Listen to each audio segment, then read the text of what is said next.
stars whisper secrets untold. A rift tears through the astral veil, and sanity reigns, its grip unfolds. Cultists chanting shadowed halls, their voices a hymn to chaos unbound. They conjure up forbidden falls, to summon the fallen, lost and unfound. Unfound. Oh, as the winds carry up free across realms and dimensions unknown. For the void-born dread, the fabric unraveled shall wield power that chills every bone. Across fractured plains, reality trembles, mountains weep, rivers twist in desperate prayer. The sun blinks, uncertain of its emblem, as eldritch horrors crawl from the lair. Their forms twisted and malefic, born of nightmares and forgotten dread. They drift through astral currents, a beacon for those who seek madness instead. Oh, astral winds carry up free across realms and dimensions unknown. For the void-born dread, the fabric unraveled shall wield power that chills every bone. Every bone. In forgotten temples and cursed groves, heroes gather, there is all unyielding, to chase the ripples of reality's coves and confront the abyss, both fearsome and appealing.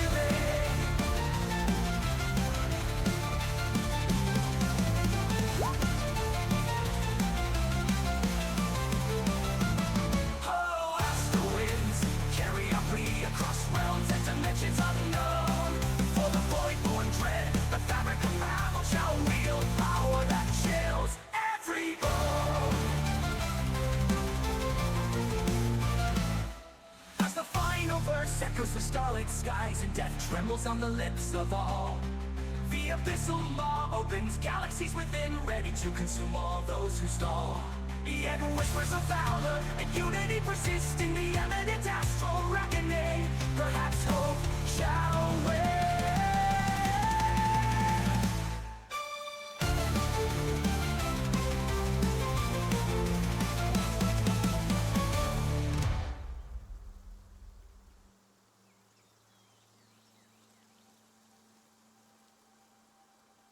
All right, hello, and welcome in, friends of the stream. We are here tonight with session number 26 of Echoes of the Fallen Ascendant. We are without, Dench. We have no Kevin Goins tonight, unfortunately, but that is okay. We will carry on without him, and we have some fun things in store for him anyways. So, Kevin, if you're seeing this, yeah, we'll see you next week.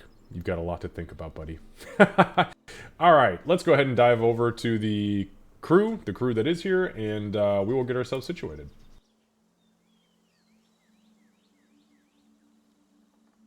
Alright, hello. Good evening. Hello. Hello. Alright, okay, so welcome. We are doing session number 26 tonight. We do not have Kevin Goins, unfortunately, as he is on vacay with the fam. But that is alright. Let's go ahead and do a quick session recap, and then we will dive into the thick of it. Alright, so session 25 was Winnell the 27th, 4253 PFH at 9:30 p.m. That's where we picked up. So the group sat down for a few minutes and began to discuss amongst themselves. Dench and Lyra spoke about the Tinker Twins. Amelia took her tattered chainmail off, and Payne sat and pondered his god and his fallen clansmen. Tundra then approached the group and told them that her heart was wounded by the lack of attention. Let me back that up a second. Sorry about that. Okay, so Tundra then approached the group and told them that her heart was wounded by the lack of attention they paid to her potentially fallen scouts, and she intended on heading west to the cave to identify the bodies herself. Amelia successfully talked her into taking her second command with her, just in case they experienced any issues. What a good person.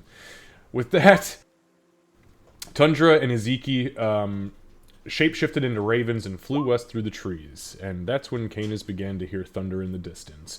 The group began to prepare the grove for clearing began to prepare the grove clearing for bed, and as the thunder got closer, Canis alerted them and suggested that they protect the hourglass in fragments.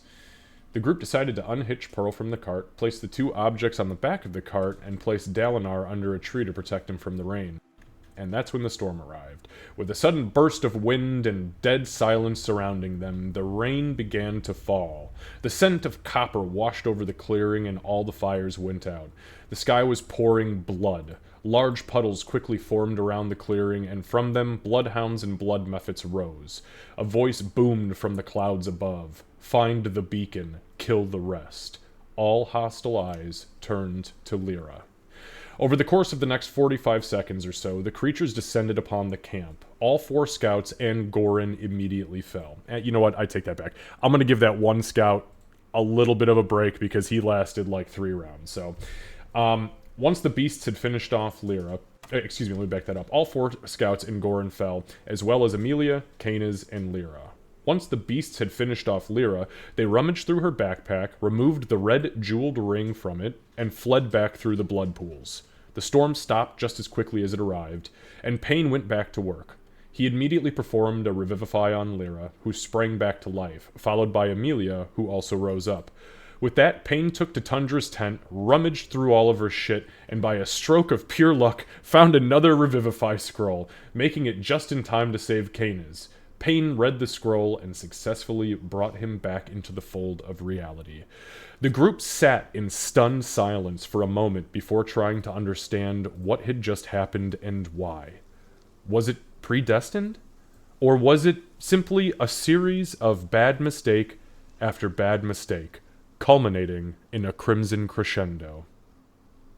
Last week's XP, 200 for roleplay, because we had some seriously good fucking roleplay last week. Skill checks, another 200, especially at the tail end of the session when you guys were just going fucking, full bore on trying to figure shit out, and then combat was 200 apiece. So that is everybody gaining 600 experience points. Kevin, I know you're going to be watching this at some point during the week. I have already added that to your character sheet.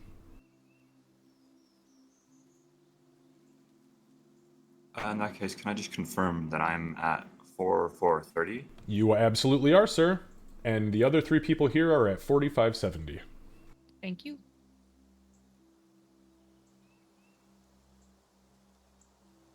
All right. So, we are picking up today's session. Session 26 is Winnell the 27th, 4253 PFH, and it is 11 p.m. I know most of last session was combat, but we had an hour and a half of RP at the end, which puts us at 11 p.m. Okay. Any questions for me before we begin? You know my question. How dare I? I do have a question. Yeah, sure.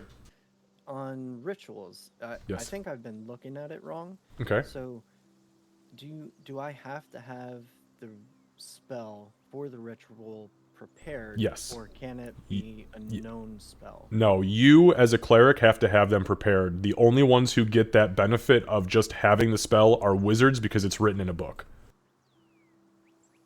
Okay, so I've been doing it right. Yes. Okay.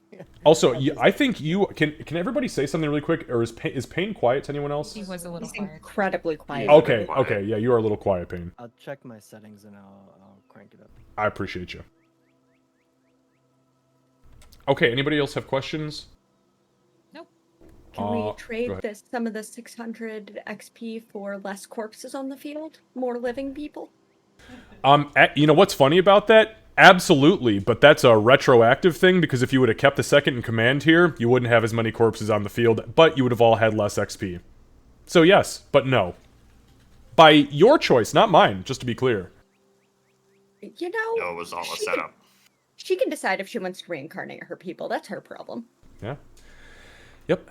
All right. So, we'll go ahead and kick it off then. I know you guys were kind of standing around the corpses, kind of having a discussion. At this point, what happens is that you see Dench, who is just fucking flabbergasted by this quite literal bloodbath. He turns and he takes a couple steps, picks his bow up, he doesn't even sling it over his shoulder. He just kind of carries it at his side, like kind of loosely dangling at his side. And he says, I'm gonna need a few minutes. I'm gonna go check on Pearl, make sure she's not too spooked. If y'all just excuse me for a few minutes. Lyra's just gonna kind of look around now that we've finished laying out the bodies and everything. Okay. Can I get a mic check? Oh, that is way better. Thank you. Too loud? No, Too no, no, no, much? no, no. Not Perfect, good? perfect. I can hear you crystal clear. All right. I know what I want to do, but I can't do it till the morning. So I think, yeah, I think Pain is ready for bed. Okay. Canis or Amelia, or Lyra, do you have anything in particular that should be noted, or anything that you're doing? Because I know that we were discussing, like, rest and long rest, especially last session, but you guys guide me. I do have something, but I'll wait for everyone else. Canis is currently just like sitting, staring distantly as he's trying to memorize something. Okay, understood. Um, As he's trying to memorize something, Lyra, give me a perception check. Nah. It would be a passive. No, yeah, it's a passive perception. Go ahead and roll a perception check.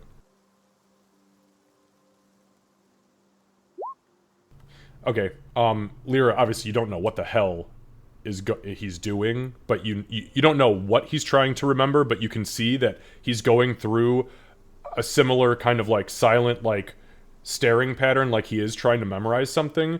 And you only know this because when he would help you cheat on your wizarding exams, he would memorize formulas for spells, and he would memorize them by doing this weird like calculation thing where he's kind of like glancing back and forth and looking up and down. So he's trying to remember something. He's trying to keep something in his mind. That's right, she's a cheater. nuh-uh. Yep. I kid, she's probably not a cheater. She didn't want to cheat, but Canis did. So- Yeah, he'd be like, "It's this. Shut up, Canis." Okay, yeah, she'd take note of that, but yeah, she'd kind of leave it alone for now. Understood. One of us should be awake when she gets back. I can take first watch. I'd like to be one of the first to rest. In the morning, I want to do a ritual over the bodies to preserve them, just to give us and Miss Tundra as much time as possible. Understood. That's fine. Why don't you guys rest? Amelia is going to, where she had been looking down at the body, she's going to look up. Her eyes are going to go to the constellation for a moment, and then she's going to look back to the party. I'll stay up with you for the first watch. I don't think any of us should probably do it alone tonight. Okay, that's fine.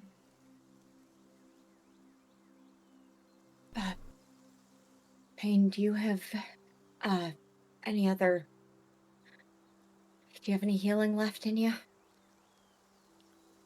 The only healing I have is the closed wounds, and that is mostly up to your own body. Less to do with me. I just help it along. And do we have any? Do any of you have any potions? I believe I do. Let me look in my bag. I think I still do too, if you need it. I'm less worried about myself and more worried about. I can't tell if Canis just is jumping in one of those puddles or how much that's still coming out of him.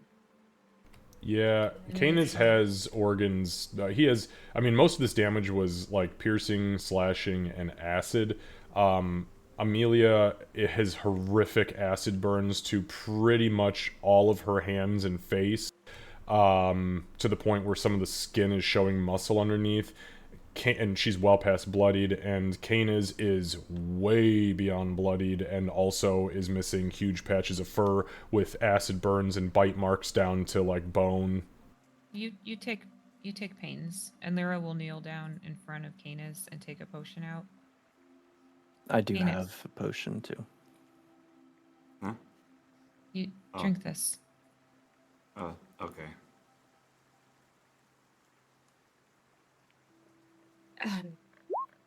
Before I Damn.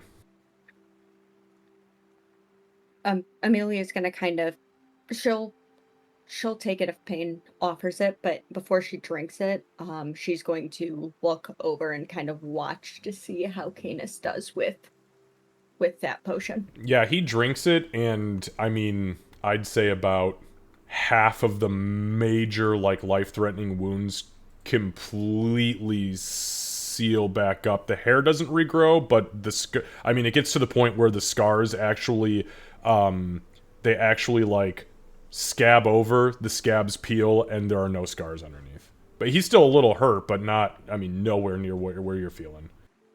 Yeah. Can I I do would be offering it to Amelia also.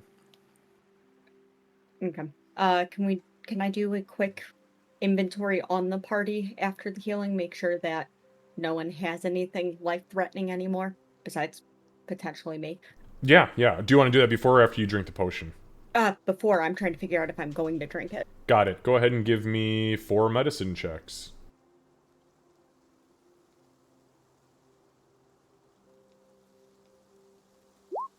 Okay, Pain looks fine. Lyra also looks fine. Better than Pain. Again, Kane is good, but he is not tip-top perfect, but when you're comparing yourself and him, he's doing far better than you. And judging by what you saw from Dench did take a couple really nasty licks, but immediately after the fight, he took a couple really deep breaths, and just started like doing like almost this pregnancy breathing, like labor breathing, and those a bunch of the wounds just completely stopped bleeding. And as you kind of peek past, you see that he's in the process of packing those wounds. But he looked okay. Do we have any more of these? I don't. I think you're holding the last one. Don't tell her that. She hasn't drank it yet. Oh. If we get to another fight, I know that it would be important to drink this now, but I also know I can heal again in the morning. You kind of hear from behind this this big pine tree. You hear, "Hey, I got one more. Just drink the damn thing." You heard the man. Can't argue with that. And she's going to she'll down the potion. All right. Ow. I don't have one in my inventory, so I'm just gonna do it in Roll20. And I deleted it. Thank you. 2d4 I do plus appreciate 2. that. Yeah, 2d4 plus 2. Hey, there you go, 7. That's not fucking bad for what it is. And you obviously feel way better than what you just did. I am legally no longer bloodied. And if there's one thing paladins love, it's their law, so don't question it. Alright. So I think at like this point, as Lyra kind of snaps him out with the potion and he's done drinking it, he'll kind of stare her and go, while I was dead, I saw the ring. It looked open. And it said 12 degrees east, I think. Maybe 13. It was a bit fuzzy. I also saw the ring open.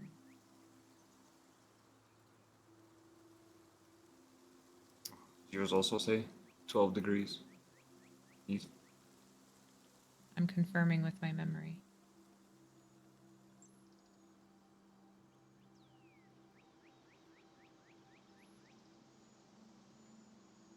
Yeah.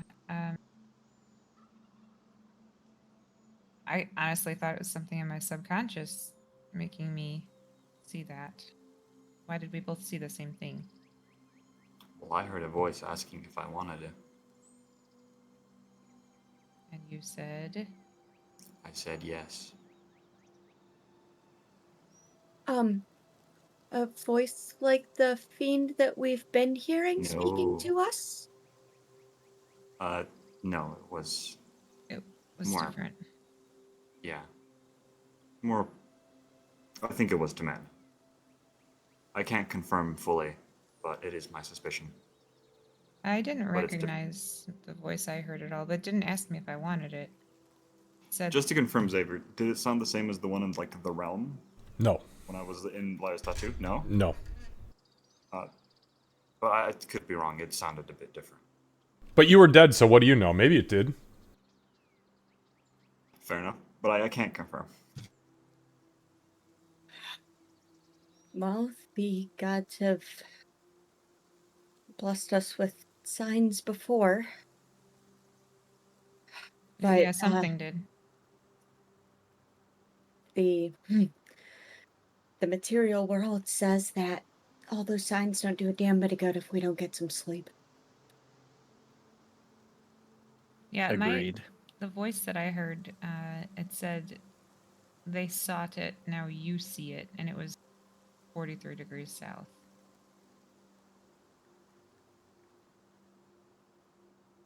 So we have Did too you many puzzles right now. get um a sense of distance or just direction?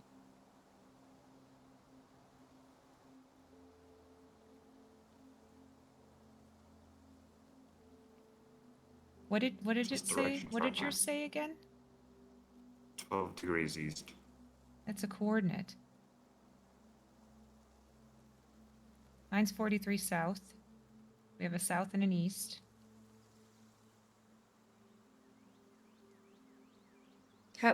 How do you get a coordinate from that? Isn't that just like pointing in a direction? Like Uh, the arrows? from what I understand, and I don't have a lot of practice in this, there's on the map. There's. We can ask Dench tomorrow. I don't think right now is the best time. Uh, you should uh you should write it down so I that did. Oh, I should write down Canis's. I'm trying to memorize it. uh, in case we're separated or we end up with more of these coordinate directions. And Amelia is going to I'm going to pocket the empty potion bottle and the one from that Canis had been drinking out of if Lyra had just left it. Yeah, it'd probably be on the floor or on the ground. I mean, next to us. I'm Aren't just you heading. supposed to eat those? The bottle and no. Okay. Well, better to put them in your pocket than on the ground anyway. You eat That glass? What? You should might not. be a dwarven constitution thing, but I doubt it. Um, we'll talk about your diet another day, I think. Go get Or some sleep, Jane. maybe we won't. Maybe that's my problem. Maybe I'm just overly tired. Maybe you ate too much glass.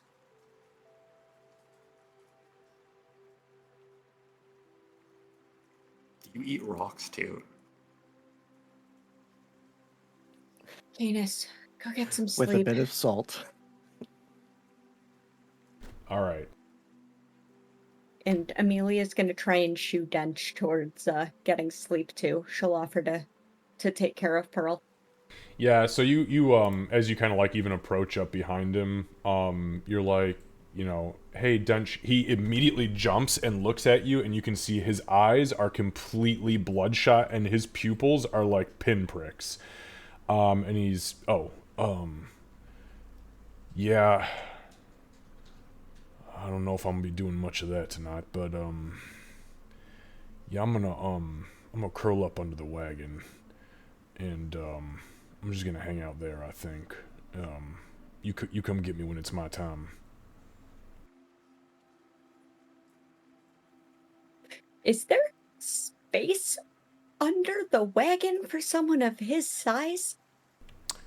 Listen, I've seen Great Danes curl their fat, not even fat, but their absolutely gigantic asses up onto little teeny tiny armchairs. It's possible. If it fits, it sits, and we're about to figure that out. Lady, do not learn from that. No, please don't. My sweet girl, unless it's my lap, you can sit in my lap because I love you. Okay, sorry. You'd probably be more comfortable in the tent, but I won't stop you. Should probably get out of that armor though before you Yeah, sleep. yeah. Don't you worry about me. I got this. And he gets up, and he does. You see, he starts to unbuckle his armor. He kind of puts it up on the back, but like away from the fucking hourglass. And then he does. He kind of like crawl. He like gets down with bedroll, and he crawls under the wagon and just kind of curls up under there by himself.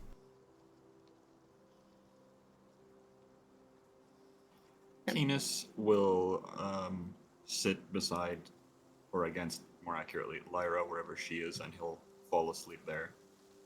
Probably saying something like, don't stay up all night, to more Amelia than Lyra, but to both. Okay. Amelia, Lyra, you take first watch then? Okay, so you let me know. You guys kind of guide and tell me exactly what you want to do, if there's anything in particular that you want to do here. Lyra would be sitting very awkwardly initially, in silence. I think Amelia is going to be also kind of awkwardly, but like keeping moving. Um, to try and not get the horrific stiffness that she knows is going to be coming, but partially because she doesn't know which direction more horrible things are going to come from. Um, but she's not going far. She's going to keep kind of looking up at the sky, looking at the bodies, at the blood, at the woods, all of the things, and just Yeah, when she comes around at some point, Lyra would kind of grab her attention and so you've died.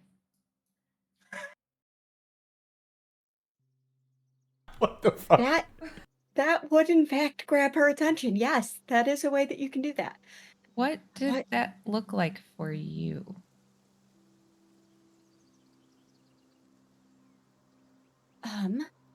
I I imagine it looked like the first time like a sword going through my back and No, out. no, no, no, no, no, no, not how you were killed or how you died. When you were dead, what did that look like to you? You're a religious person. I'm curious if we saw the same things, because then I'll have other questions. Um the the first one I don't remember as much. It was like trying to fight off the evil and find my way back to the stars. Uh this time I, no, I don't think we saw the same thing. I didn't see the ring. Uh it was I looked out at dark space, at the great expanse, um, at all the souls that are resting there, and then I was told, not yet. And the forge brought me back. Interesting.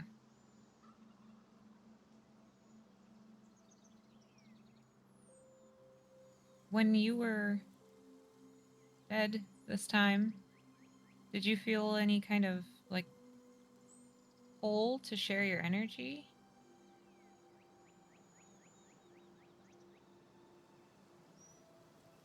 What? Okay, I didn't think so. Okay, nothing. No, that's not a nothing thing. Um, in the way that you and Canis have and she's gonna fully like do the like that way, or with the mysterious voice asking your familiar if you wanted a thing, him saying yes, and then suddenly you felt the need to give your energy away. It was kind of like a no, I feel like it had more to do with me coming back, maybe. I'm not entirely sure. I've never died before. First timer. Um Okay. Those those who follow the gods often find themselves before them. Those us religious sorts tend to stand before our gods or in the realm and find whether it's our time. Those who follow other paths will make their way to their spots. Souls go to different places. Those who don't follow, just because you don't follow a god doesn't mean that there aren't gods and powers and other beings watching out for you. yeah, don't you kind of have to earn that though? Like, hey, I did this while I was alive, so now I have a spot in No, the no, that's not. Oh, that would be that would kind of be an awful way to do things. so then why do you give up everything you get? Like, what do you mean? Like, did you promise your God that you would never have anything nice? I have a lot of nice things. I don't I I don't understand what you're asking.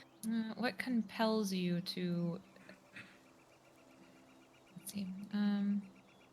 When was the first time you felt compelled to empty your pockets for somebody else?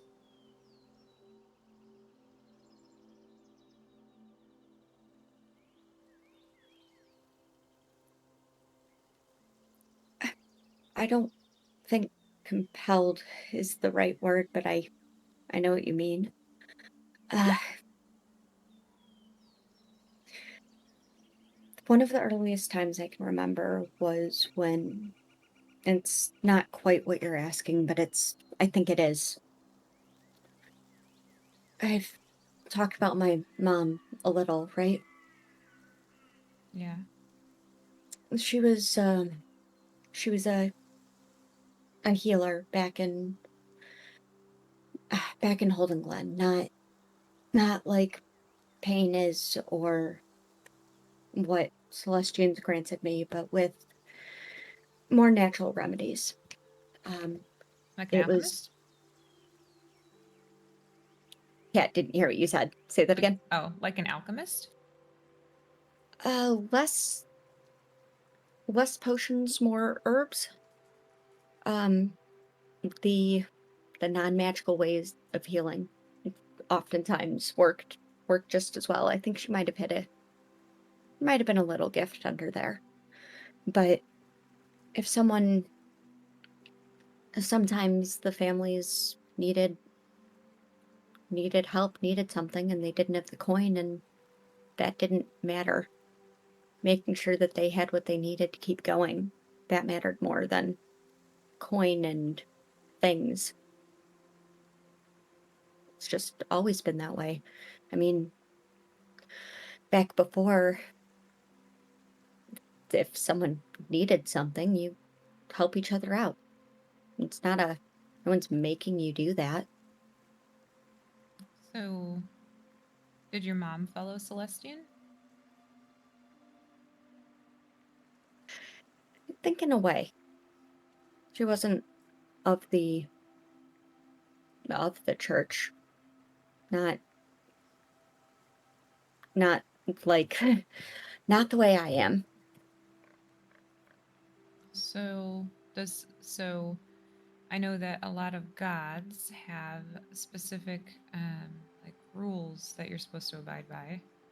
Are there any of Celestian's rules that you are supposed to help those who are less fortunate than you?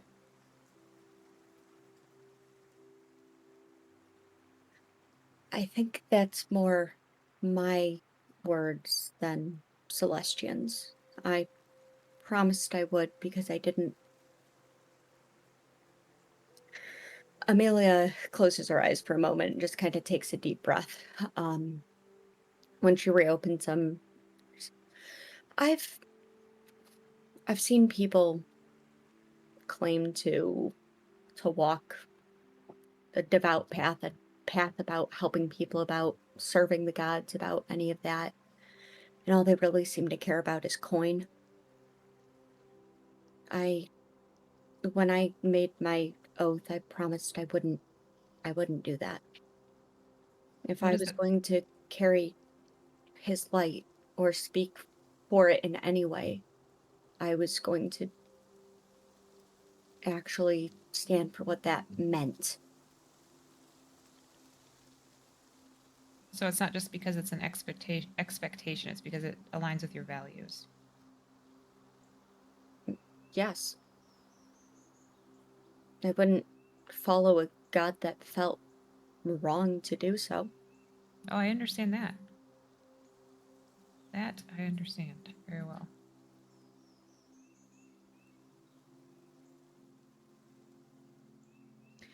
What did you see when you? Sorry. What Bless did you. you? They say bless you. Sorry. Fuck Alex. Okay, sorry. Uh, what did you see when you died? Why are you? You don't, to quote Canis a little bit, you don't normally give a damn. Not about this. Well, I've never died before. Death does have a way of helping a lot of people find religion. Oh no, I haven't found religion. Sorry, I didn't mean to mislead you. Um, I saw a lot of stars kind of rushing past. It's like I was looking for where I was supposed to live up there. Mm-hmm. That's a concerning response, Amelia. I'm concerned. That wasn't meant to cause concern. It's just not what I would have expected you to have seen. What were you expecting me to have seen?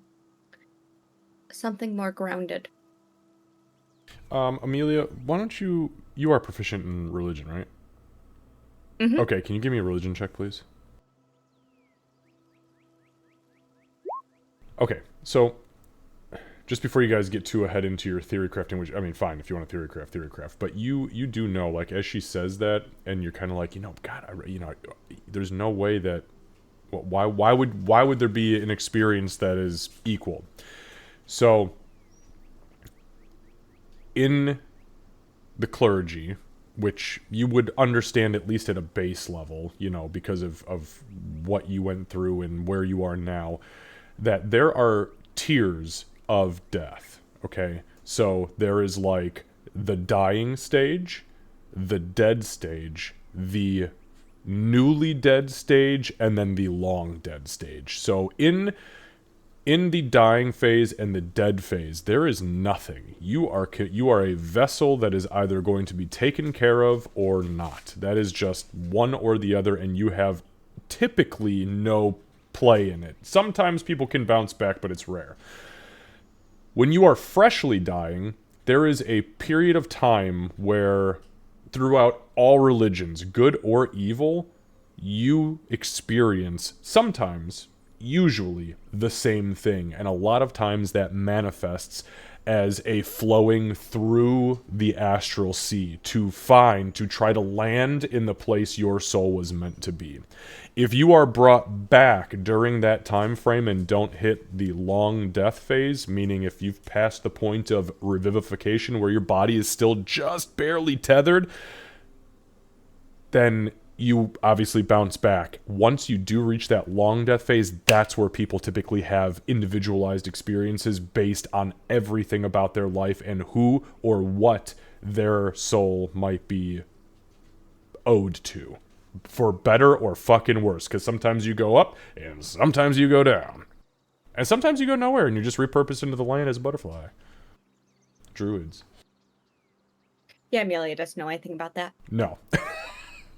It's always just up for her. Like, yeah, no one goes down. That would be weird. Okay. When you died, you saw the stars. Did you see anything or anyone else? Or was it more just like your entire everything was just trying to figure out where it needed to go, trying to find its place? The latter. That means the great, second one. the great expanse of, and she just kind of nods, and you can tell there's a little bit of, okay, good. So I thought, She committed to it so hard that there was no going back. you just saw the stars, the astral sea. You were trying to find your way. I suppose it was a lot of stars. There's far more than we can see here. Yes, that's normal. That's good. If you didn't see anything beyond that, more than likely we were dead for less than a minute. That's The good. souls they have to find their way to where they need to go. In that minute or so when it's easier to call a soul back, you're just beginning your journey into the astral sea and beyond. That's a good explanation. Yeah, that's mostly word for word something I read. I'm not gonna pretend like that was anything from me. Well, thanks for that. I just have always wondered if, I mean, dying has never really been on the agenda. So, I wasn't sure how many gods I might have pissed off along the way because I don't believe in them. I didn't know how that would look. So, The gods are going to exist whether we believe in them or not. There's a lot of things about what paying attention and prayer and devotion and all of that does both for the god and for their presence on the prime material or wherever else you are. But I kind of doubt that you've pissed him off just by not believing in them. I think spoken like a true you're good. religious person. I appreciate that. And to be clear, I'm not, conceited enough to think that my little self not believing in them really gets noticed, but I just didn't know what that would look like. Same. I'm certain it's been noticed. I just don't think they're offended. That's good. That's good because I hang out with a couple of religious people fairly regularly. At least if either of our gods were particularly angry about it, I don't think your soul would have been as easily called back. That's fair. That was really loud. That was really loud, actually.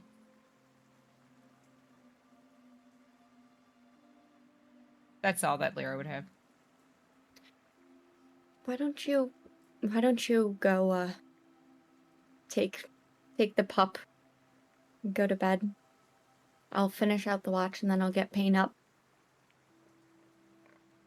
Okay. Okay, so Lyra takes Canis, scoops him up, and you are bringing him where? Honestly, if nobody's in, well, Pain's probably in the tent, right? Mm-hmm. It's a 5-person tent, to be fair. Yeah. It's a little bit small on the map. Okay, she'd probably just go in there and try to quietly, not wake up Canis and not wake up Pain. I'm gonna make it bigger because it is technically bigger. There you go. There you guys go. God damn, that's a big ass tomb. Okay. Okay, so you go into the tent. Canis, Lyra into the tent. Amelia, you're kind of hanging out outside. Is there anything I should note for you on the solo level? Yep, I'm going to just, as I am going to finish out the watch. I am planning on getting up Pain. I am not planning on getting up Dench. He needs to sleep. But I am going to look at the stars again and kind of Okay. acknowledge the, oh, in hindsight, that's what that meant, a little bit, and try and Okay. Go ahead see and what give me else there is. give me a religion check.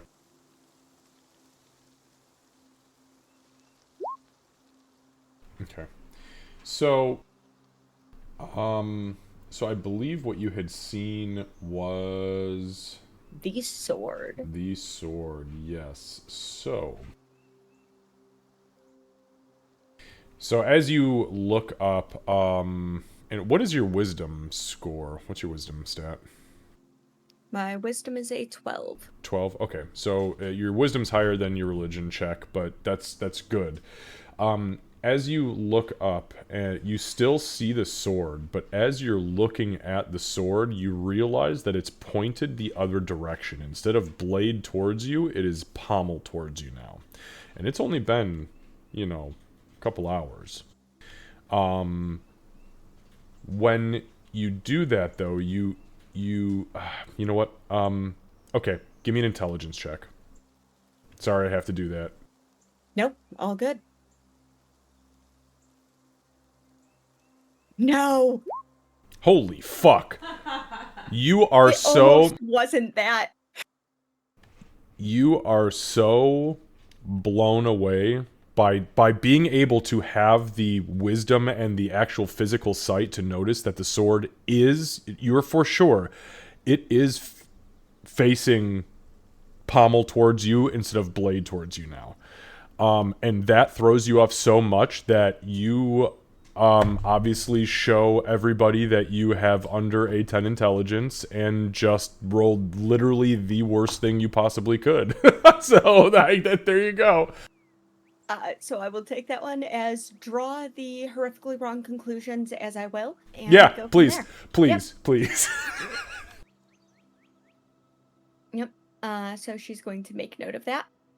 She's also probably going to realize that she should stop craning her neck to look up when she is covered in acid burns, and that hurts a lot.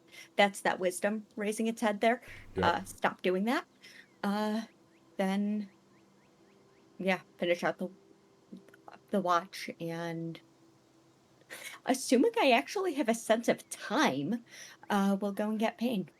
Yeah, I mean you've got a decent sense of time because you know about there's a shift in the breeze, there's a shift in the scent as the breeze will change from coming from one direction to slightly another, and instead of getting the pine scent, you're getting the dirt scent of the plains, and you are, I mean, people don't have alarm clocks where you're from, so you're used to, especially being, farmer's daughter, you have experience with just kind of understanding, I would assume anyways, with, rising with the sun and the night sky. So once the constellations shift enough, you're like, okay, well, Thank goodness he's gone. You know it's time to get Pain. And you go and awaken Pain. Dench sleeps straight through the night. Quietly. Very quietly. Nobody hears a fucking peep out of him.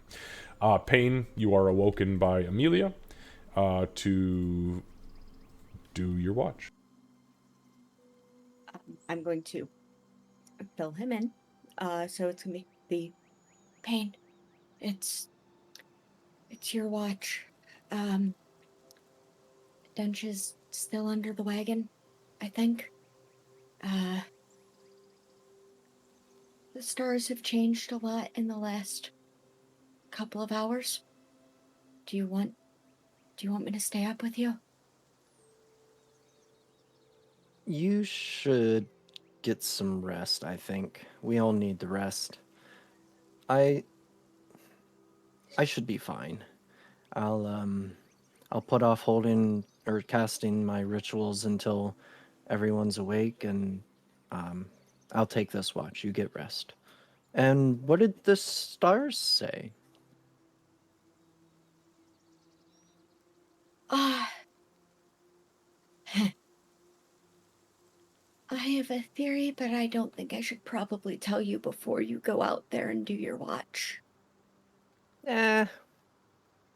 Well, I can't make you tell me, but okay. Get some I'm rest. gonna see if I can get Canis up without waking up Lyra. Ah, It might good luck mean that he waking up. can breathe. I think she's suffocating him. Sounds good. And I'm going to try and I'm not wearing armor, so I'm going to try and stealthily go and wake up Canis so he can not be a teddy bear all night. Yeah, for the sake of brevity, we'll say that you can successfully nudge him awake. He especially since he was the first to go to sleep. He's been out fucking cold for like 5 hours, so it's not that bad.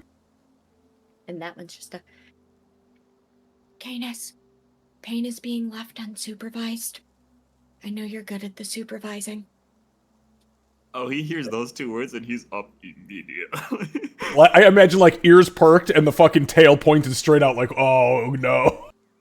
Exactly. Fur up in the line Yeah. behind his back. Yeah, exactly. Time to go to work.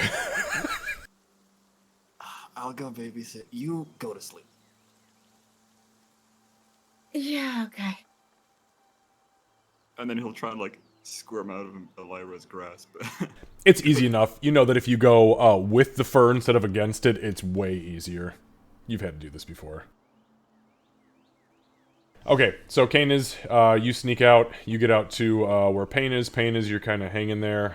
If you guys have anything you please feel free to indulge. If not, you just let me know. I think Payne would just send a quick prayer up to Moradin for the dead, and with a little request at the end for Dalinar, just a little guidance on whether Dalinar would want to be returned to life, or if his soul's happy where it's at, and something along those lines. Okay, why don't you go ahead and give me a religion check, Pain?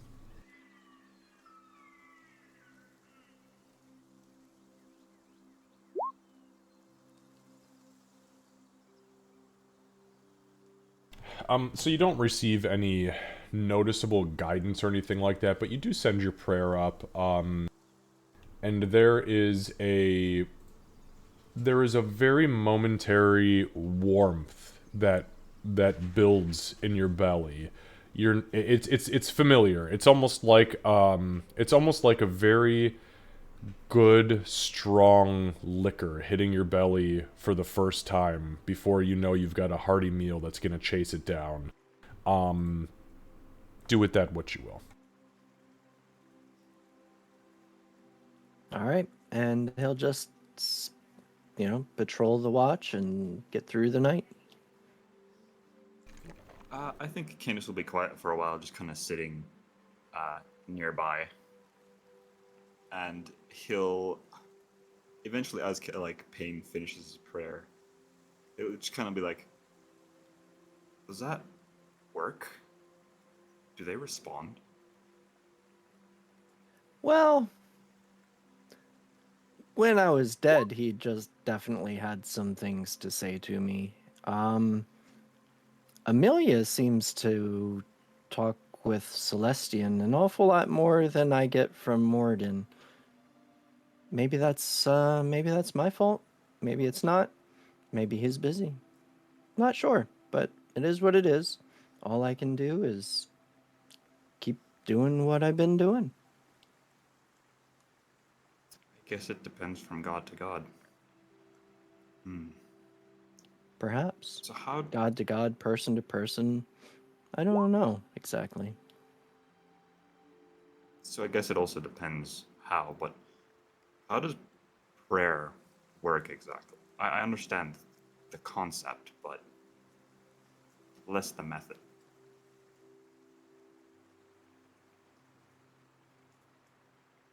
That's a good question. I'd like to think Morden just hears everything that I've got to say, and sometimes, I mean, I don't have to talk to him to cast my spells and that sort of thing. So I think he knows what's going on, and I think maybe prayers are more for me than they are to actually communicate with him. They're, yeah, I think I'm gonna go with that one. They're more for me. He knows what's going on. So you don't really expect a response. You just kind of send it out and hope he hears it. Yeah, it takes faith. Well, he's the thing. I'm not you, and you don't do it. Well, anyway, um,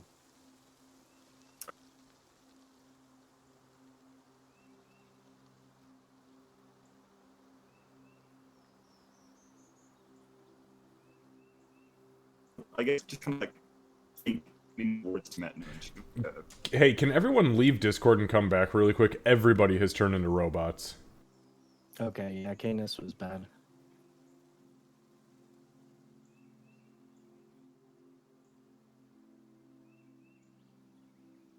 Can you hear me now? Yeah, okay, it sounds good. Yeah, it's good. Thank you. Am I good? Yeah, Yep, actually you're sound good. great. It was just Yeah. Discord. Okay, yeah. Discord Fucking being Discord. Discord. That's all right. To be fair, it's good so often that when it does hiccup, we're like, damn you, that's so inconvenient.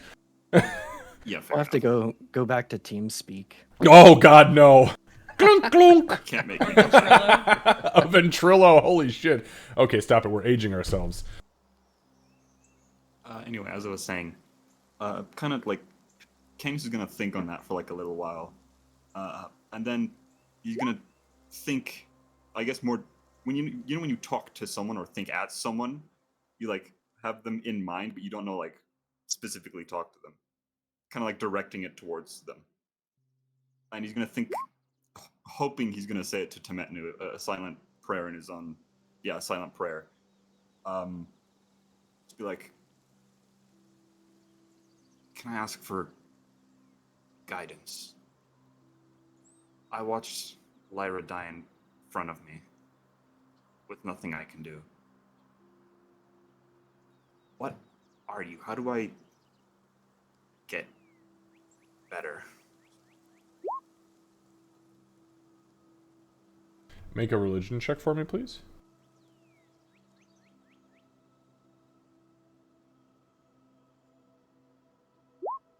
That was almost a 20. Almost. So you whisper the prayer, and there's like a moment of silence, another moment of silence. The wind picks up ever so slightly, and you feel a single drop of something hit your nose. You instinctually go up because you're like, fuck, here we go again. And as you brush it off, you look down at it, and your nose immediately picks up water. It is not blood, but there was a single drop. Do with that what you will. You do not hear anything, though. All right. I think he'll just kind of look up confused. Are there any clouds? Nope. It is clear sky. I think then he'll turn to Payne and be like, so how do you know if you've received response or message of some kind. Well, if you prayed and something happened, then you got a response. Like, I prayed and I didn't get a direct answer, but I got a feeling inside, and it's kind of up to me to figure out what exactly that means, and if if a tree falls in the woods and nobody hears it, then maybe it never fell. That did not clarify anything, but thank you, I guess. All I'm saying is that if you if you prayed and nothing happened, then maybe they were busy, or maybe the gods were, you know, upset with you for a reason. But if there was something, well, then that's something. Okay. I think I get that one a lot more. Thank you. Yeah, no problem. Glad I could help. You don't sound certain of yourself in that response. Wow, the world's full of mysteries, and I've got a lot on my mind. Ah, right. Sorry. About your friend. Ah, thanks. He'll be good though. I'm sure I'm sure he's at the Soul Forge with Morden. It's the trouble is whether I should pull him back to this world or leave him there, and I'm not sure on that one. Well, you could always ask him using that scroll. Hmm. I guess that one we should buy first though. Yeah, after the explanation. And suspicion. I guess we can wait then. There's All no right, well- rush. The dead aren't going anywhere. Well, we lately I'm not so sure about that. Anyway, Canis will just start, like, I guess, do a slight patrol around to, like, actually keep watch. Okay. All right. Why don't you give me a perception check as you're doing that?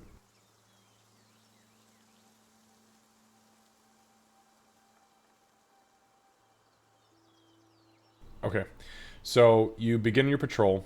You kind of go, probably 50 to 100 feet into the wood line and around the encampment. You do note that there are a handful of rabbits to the southwest of you guys that have kind of burrowed up under a tree, not a tree, under a bush. But they don't even notice you as you walk by. You are so naturally stealthy that they just go about their business. They're kind of munching, cuddling up with each other, hanging out.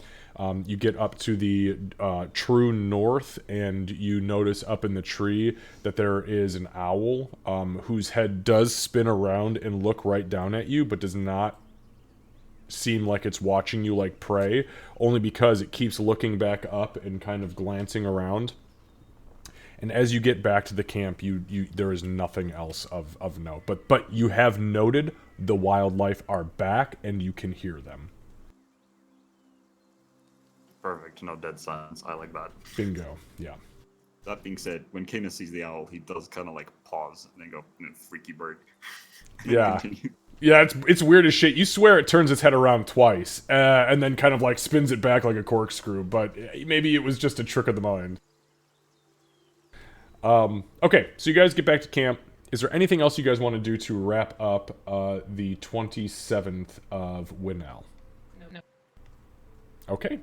Then we will progress through the evening and finish out our long rest. Everyone will awake, or those of you who are already awake, your long rest is completed at 8 a.m. on the 28th. Lyra, you'll need some time to study your spells. Pain, you'll need 15 minutes to do your spells. Not a big deal. You do the fucking thing, and then you can begin your day. Dench does wake up, but he comes back to the log. He sits down, and he begins to consume rations. I need somebody, please, as far as rations are concerned, for this day, to go into the group inventory and remove 1, 2, 3, 4, 5 rations and one of Pearl's rations, as well as another day's worth of water. I got it. Quick question, just a reminder question. Sure. So if we are out of hit dice, we do not regain any hit points while long resting, but we regain half of our hit dice. That is correct. So yeah, you do not regenerate, you do not just naturally overnight regenerate hit points, but you regain half of your hit dice rounded up. So you guys will regain 2, all of you, hit dice. And I will update Dench's. That's the yellow circle, correct? Correct. Yep, yellow. That's the Okay. yellow bar. How are we on water? Because I could prepare that spell. That's a good question. Does somebody have... Candace, you were doing the group inventory, is that right? Yeah. Okay, can you let us know how much water is left? Because you guys have used it, another... So you guys... Out here was We're 1 down day, to- down was Down to one... one. Down to 1 day. Yep. Okay, so you could use your create water for... How many gallons is that? Off the top of my head, I want to say like 40, but that could be wrong. I can find it here in a second. 10 gallons of clean water. I can also do it. Alright, hey, can everyone leave Discord and come back in again? Sorry, guys.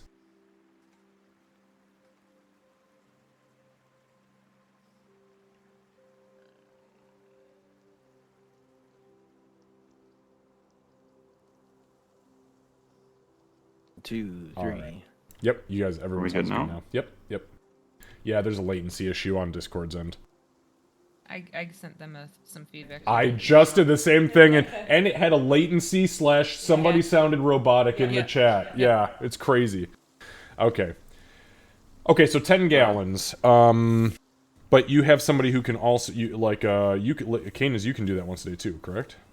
Yes. Okay, so you guys got 20 gallons between the two of you guys, so you can fill that fucking barrel pretty much. Because what's the barrel? 40, right? Or is it 80? It's 8, It's 80 gallons.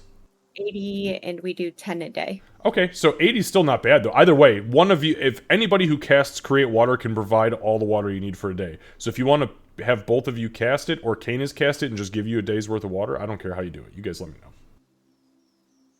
I'll prepare this spell anyway. Okay, And, understood. I'll cast it. I'll Right, I'll I cast think it it's once. Okay. Once so I get we'll be at yeah. 3. Okay, so we'll say for the sake of brevity, Payne prepares the spell. In the morning, you guys go for the water barrel. Canis goes for the water barrel. You guys are going to utilize a day's worth of water, so all you are going to do is add 1 day's worth of water to the barrel, because you will gain it and not lose it, since both of them are casting it into the barrel. Okay. Wouldn't we gain 2? Because we had 1, and then they each cast it. Okay, But listen, we're using 1. But you're using 1 for the day, so you're gonna so Canis and Payne cast Create Water into the barrel. Right. But you're using 1 anyways, so you Right. lose 1. But we had 1 left in there. So. That doesn't matter, Candace. You don't understand. I'm not sure what you're missing here. If we had 0, and they each put 1 casting into it, you gain 2 days. But you use a day, so it goes down to 1. So you only gain 1 day regardless. It's a free day. So you will have 2 days in the barrel now. That's what I was saying. Got it. That's not what you were saying. It's in there. Thank you. Also remove 5 rations and 1 day for Pearl. Or if somebody else needs to do it, that's fine too. I got it. And I marked off the spell slot. Wonderful, thank you. So you guys go to the barrel, you cast it in. There is the 1 day gained instead of any losses, and you guys consume. Oh, actually, how are you doing on rations? You guys got 3 or 4 days left. Yeah, we have 20. Okay, so you got about 5 days actually. Oh, that's right, because Dench was hunting for you guys. Okay, got it. Okay, so yeah, you guys awake in the morning, do that prep work. It is about 8:15. We'll say about 8:30. What are you guys doing at this point? Lyra, could I get 12 copper coins Actually, I would only need 5. I've got 7 at the moment. You need 5? Yes, please. Okay. I'm going to preserve the bodies for Miss Tundra and go in and Dalinar also, just in case. Don't need them coming back as zombies. Good idea. So, I'll mark those off and I'll cast Gentle Repose 6 times as a ritual. Okay, and who are you getting? You said you needed copper from who? I took it out of the party Lyra. inventory. And how much though? I took 5 out. Got it. And there'll be 7 from mine I'll take out now. Okay, understood. Okay, so Payne, you've never cast this before for the group, so would you like to just give a quick description of like what your ritual looks like?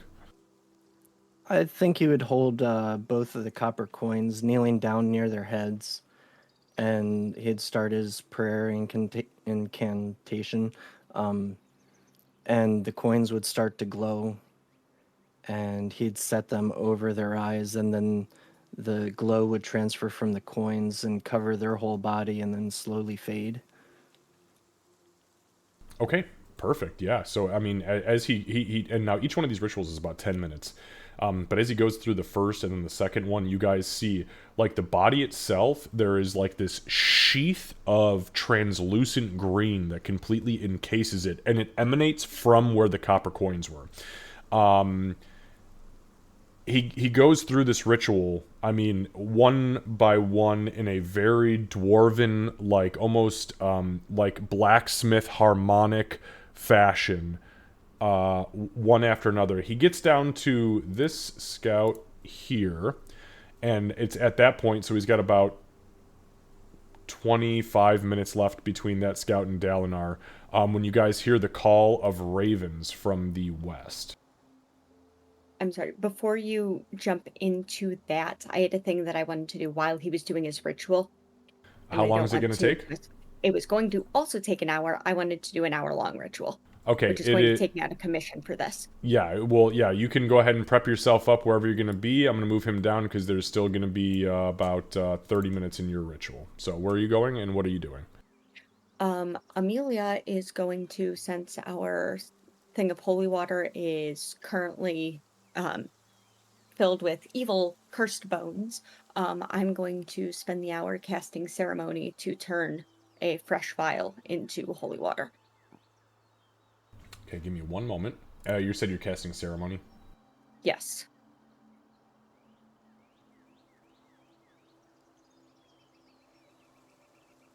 Okay, and you have ceremony prepared? Yes. Perfect. I have it prepared. I have the powdered silver. Beautiful. I have empty vials, which I will Yep. take a vial's worth from our water.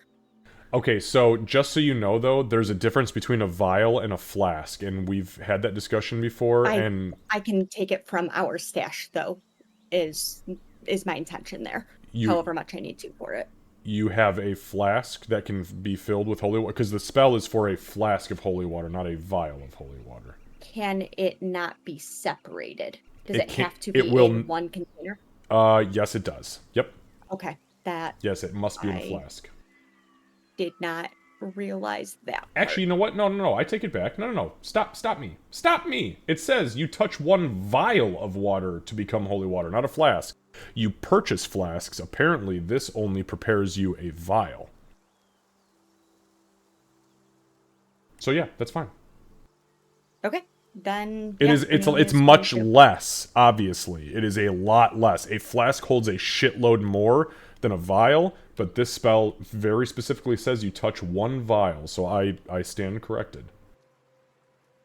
Okay, so what you need is obviously it's an hour-long ritual, and 25 gold pieces worth of powdered silver, which the spell consumes. And I know you guys picked some up. So It's in my inventory. Yep. beautiful. Okay, so you begin the bless water ritual.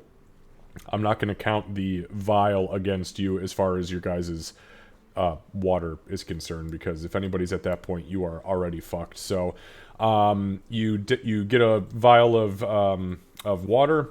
Sit down. You can give us I'd encourage you to give us a description of how this happens, what you're doing to it, and then also make sure that you remove 125 gold piece use of the powdered silver. Yep. Okay. I will go and remove it. I think Amelia, um, she'd let at least Lyra and Canis know that she was also going to do a ritual. She'd explain where she was. She'd go back kind of out of the way behind the tent. I think she would sit, sit, um, sit on the ground with the vial in front of her, and she just kind of bows her head over this tiny little this vial of water, and it's just the next hour is just quiet prayer and her like tracing the moon with the stars beneath it into it, and it's more like the magic. It's not the striking of the forge, the heat or anything like that. It's a lot more subtle than Moradin's will. Light doesn't burst from it. It kind of gathers. It starts with like a faint silver at her fingertips, a little shimmer across the surface of the water, the barest suggestion of starlight.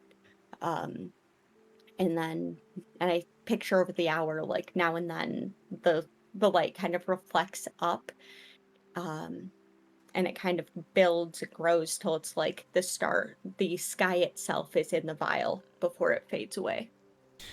Yeah, and as you are beginning and going through it, especially when we were at about this 40-minute point or like 35-minute point, the vial itself has become almost 3/4 illuminated with these motes of energy that are kind of spinning around like their own small galaxy inside of it. And as you're going through the process and just fervently you are truly blessing the rains down in this little vial on Trinity. It really comes to fruition, and with all the knowledge that you have of religion and watching people bless water, which is a pretty common thing, you are like blown away. Holy shit! I think it's working. Like you feel it's working. You feel a divine presence that is working its way even through these tiny threads of starlight into the water, and it's awesome. And it's at about the 40-minute point, 35 to 40-minute point. Lyra and Canis, you did technically have this 35 to 40 minutes while these apparently ritualists were doing things that you could be doing things if you want to. If not, let me know and we will progress, because obviously there are some people on the field. Lyra would have just been. She's only really encountered arcane rituals before, so she would just be kind of interested in seeing different. Oh, that's right. Yeah. This is two divine ritual. That's right. You're usually the ritualist, and you're usually like hamahi makuma, fucking bum, bum, bum, bum, and these guys are like very, monk, like Gregorian monk style, like She should probably be commenting on it to Canis quietly too, like, wait, why did she go left? She should have gone right. Why did he say that? That doesn't make any sense. But she's actually interested. Okay. Canis? He's like half listening and half looking around, and he's just kind of like, uh-huh. Yep. Okay, Lara. Yeah, so as you two are Gregorian. And then Lyra would very specifically be where she's at, so she could keep an eye on Dench, as well as watch the rituals. She very frequently would probably be looking over it and just make sure he's okay. So, so two things. One, first of all, Dench, as soon as he gets up in the morning, anybody who approaches him would notice that his skin, which has got like a palish, kind of like a murky green to it, is murky green, but he is profusely sweating. Lyra, I would assume at some point you probably try to have a conversation with him. He literally, as you approach him, you realize he's got the Tinker Twins in his hands, and he's going through that cleaning process again. And he would have told you, I assume you're the only one who would probably try to press him a little bit, but he would kind of put his hands up and go, listen, I appreciate what you're doing, but I need to process a couple of things, okay? I had a real rough night, and I'm not in the state of mind to do this right now, and it is nothing against you, I swear, but just give me some time. Okay, that's fine. And that would have been that. Canis, you notice that Lyra has small, kind of not really protruding, but visible raised dark veins in her neck all the way up to her hairline and across her hands. You would recognize this as like the equivalent of when she's had a very intense spellcasting day and her body is tapped of energy. He'll kind of like, I guess, narrow his eyes at Lyra specifically, at the veins, and be like, Yeah, and this is like first thing in the morning. Like she just memorized spells and she walked out like I have nothing left. Lyra, you need to sit down. Why? I feel fine. This is interesting. She's Lyra, lying to you. I can see your veins turned green. You No, I not meant that okay. seriously. He's got a very high passive insight. Oh. Right. Okay. She'll sit down and kind of finally give in to actually feeling that. Which is kind of funny because you're not exhausted, but you know it's like being, you know, either like a human parent or a dog parent. At the end of the day, sometimes you're just fucking exhausted. You're not physically exhausted, but like mentally, you are tapped out. You can do no more for the day. Lyra, you sit down and you're like, I wasn't tired because I didn't get sleep, but holy shit, does allowing my whole body to just sink into the ground feel good. And you have a note still about, okay, just making sure. Got it, it's got set it. properly. Okay. So we'll say we're at about that 35, 40 minute mark. And you hear the caw of two ravens. Whoops, sorry about that, pop filter. As they crest the pine tree line and land in front of you guys, mid-land, kind of unfurling into the visage of Tundra and her second in command, Ezek. Tundra kind of immediately looks down towards Pain at the corpses to his left, and then the one he is currently working on. Glances then towards Lyra, who's sitting against the tent, and up towards Amelia, who's also in the middle of a ritual. Looks down at the two large blood pools that are not actively there. They are currently like being reabsorbed into the ground. But he does take note and look down, or she does, excuse me. And then she looks over to Lyra again.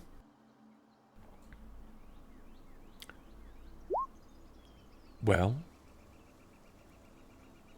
I need not interrupt your ritualists. And I felt something mid-flight last night.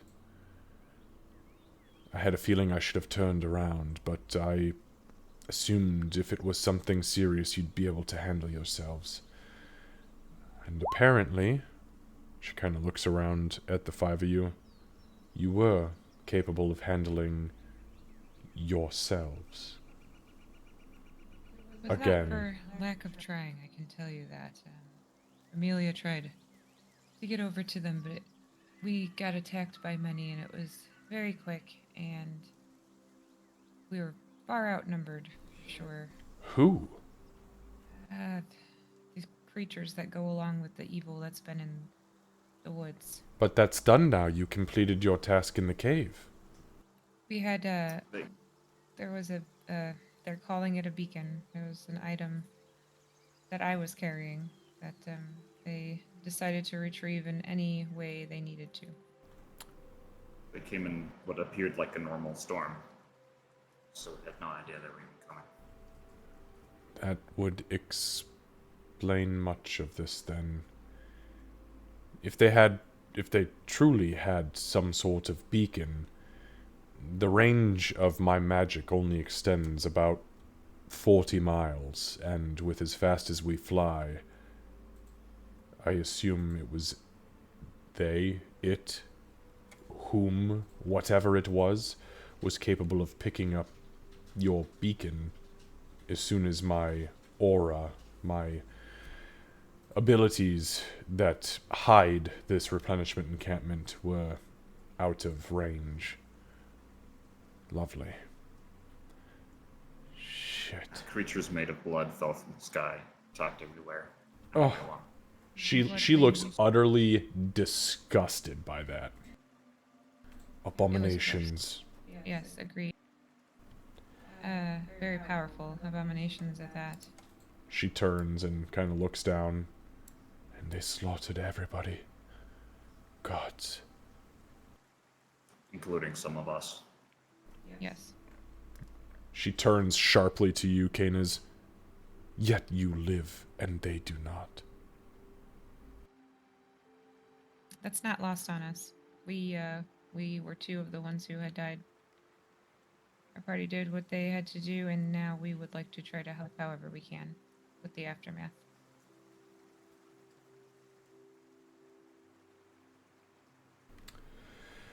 She takes a deep breath. Ezek.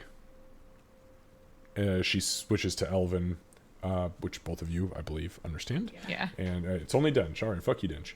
I'm just kidding, Kev. She turns to him in Elven and says, Ezek, to the tent. I think you already know where I'm going. And he kind of puts his hand up and says, I understand, yes. We owe you money as well. I believe I heard Payne saying that he had found a scroll to try to help us, so we owe you money for that as well. What exactly are you saying? She takes a couple of steps towards you. I don't know all the details because I was dead. So I'm sure he can fill you in once he's done with his ritual. I don't want to misinform you. She kind of blinks a few times. You know nothing of what you were speaking of, though you just insinuated somebody was stealing from me? I believe that, yes, in so many words, I guess that's what I said, but I know that the intention is to pay you back for it. It was a desperate act, I think. Again, I was dead. What did you take? A scroll. I know he said it was a scroll. I'm assuming it was something that can bring us back from the dead. She kind of glances around. None of you are different species. Oh. Oh. Did you take the scroll that belonged to the Circle of Wildfire? The Unlikely. Revivify? I assume that's what it was. Like I said, I don't want to... No. There are no druids of that circle here or on this continent. You don't need to pay for that. None of us can read it, so that's not a problem. Did he take anything else? Not that I'm aware of, and I think he would have told us. And thank you. But you don't need to thank me. It was of no use to me. However, about this time, Payne, your ritual finishes on that guy. Do you immediately move on to the next guy? No, the dead can wait. You were waiting to jump in. Yeah. And yeah, Payne would he would walk towards her, he'll go around to come over to her and he'll drop his hammer and his shield or on the ground. Very unimposing is the look he's going for. And was he able to hear the conversation? Oh yeah, going yeah. between the two? Yep, Okay. he heard everything. Then Payne would just say, yes, I hate to say I ransacked, but I made a mess of the tent hoping to find a Revivify scroll, which I did find. Everything that was in your tent should still be in there, minus the Revivify scroll, and I apologize. It was desperate, and I wish I had 4 more scrolls at least. I would have tried to get your friends, but you know the limitations of Revivify, and by the time I got to Canis, it was in the last seconds that a Revivify scroll would have worked, and I knew that your friends here were past that time. I am sorry. You don't need to be sorry. You did exactly what you had to do to ensure there was at least somebody surviving to answer for what happened here. Like I told your friend Lyra, as far as the Revivify scroll was concerned, that belonged to the Circle of Wildfire, and we haven't seen any of their grove on this continent in probably 30 years. So that's literally been sitting there waiting to be used. So I'm glad you could read it because I couldn't understand anything on it. You owe us nothing for that. It needed to be consumed, and I'm glad it was consumed for the sake of whatever it is you and your group have going on here. As far as ransacking my tent in general, Ezeki will tell me if there's anything else missing, so that's of no use to me. If you speak true, which I typically hold, especially religious dwarves, to their word, then I assume it's nothing. As far as what happened here in the deaths involved, I can reincarnate, and you, I see, are preserving the lives, or the corpses, at least, for the time being. Is that right? Yes, with the spell escaped me. Gentle, Gentle repose. repose, yeah. It'll give us at least 10 extra days to get to them. I didn't know how long you would be gone, so I thought it would be best. Well, thankfully in Raven form I fly very fast, but by the way, just to be clear, I was capable of identifying my people. They were the ones that were bound to the effigy, so it looks like anyways. They had marks around their hands and all sorts of weird gunk on them. That's neither here nor there. As far as the 5 that are dead, I can perform reincarnations on them. That's a non-issue. However, I currently only have resources for 3 reincarnations. So I cannot legally, because of the contract I have with Brackenford, leave this encampment. If you happen to be going back to Brackenford, and I know you told me you were from Willow Hollow, if you are coming back this way, if you could pick me up 2 more uses of materials for reincarnation, I can get all 5. She points at Gorin. Except him.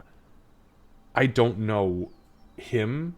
He was yours. Would he be alright with being reincarnated? Because No. anybody who he would not.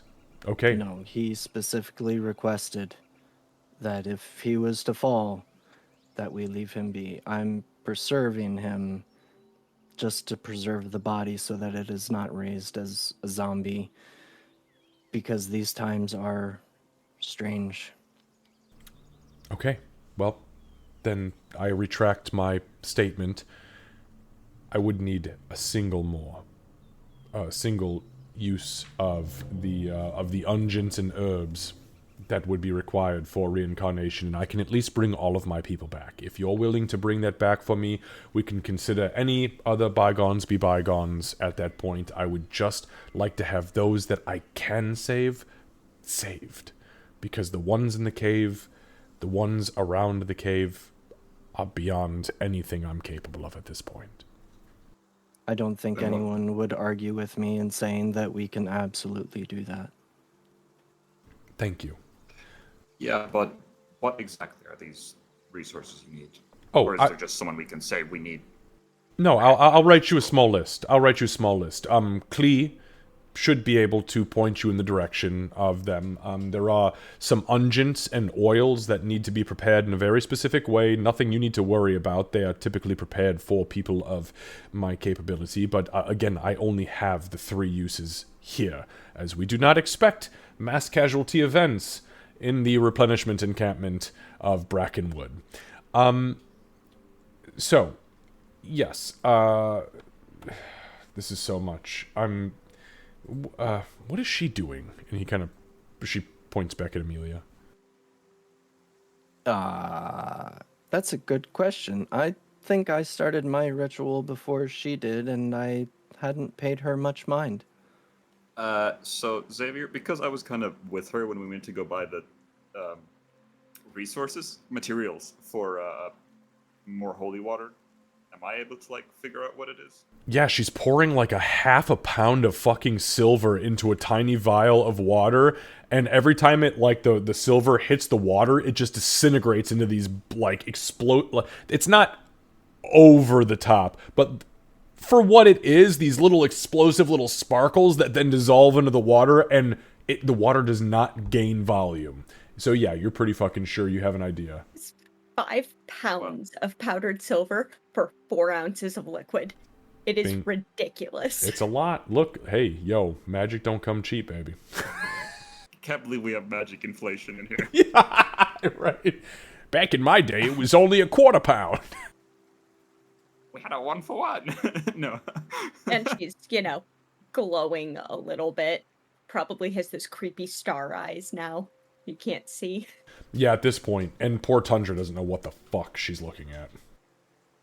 Well, from the materials she's pouring in and the creepy look she's giving it, I'd say it's probably making more holy water. Oh, thank goodness, I thought for a moment she was possessed. Okay, well, that puts that to rest then. It does look like that, and it also wouldn't be the first time. Not today. Okay. At this point, Izzy comes back out, and he kind of approaches Tundra, and then he switches his Elvish dialect to something that kind of resembles, like this guttural, almost like this guttural grunt. It sounds like borderline orcish, but with an elvish tinge and like an animal call at the same time. They converse for a moment, and none of you fucking understand what they're saying. And then she kind of puts a hand up, and she makes a few more noises and turns back towards you, and she says, "Well, it seems the dwarf is good on his word, as I thought he was, and nothing else was ransacked from my tent. So we'll let bygones be bygones so long as you can bring me back the materials. I have a small list here." She kind of reaches down to Payne and hands you the little piece of parchment. Mm-hmm. And it's just, a very specific type of oil and unguent that she needs, with an amount on it, and the...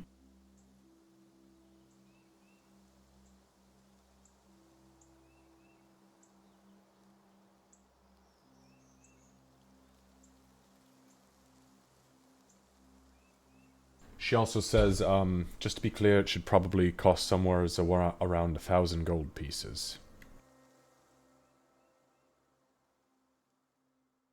Okay. Thank you. We'll, She kind of puts her hand up. That I don't have. You are the reason at least one of the three of us, and she'll motion to Amelia, Canis, and herself, is standing here, and you didn't want anything for that. So I feel like we can make this happen for you. Well, We'll make it happen. We'll talk with Cree, and we'll get it worked out. understood. If you can, know that I'd at least owe you one.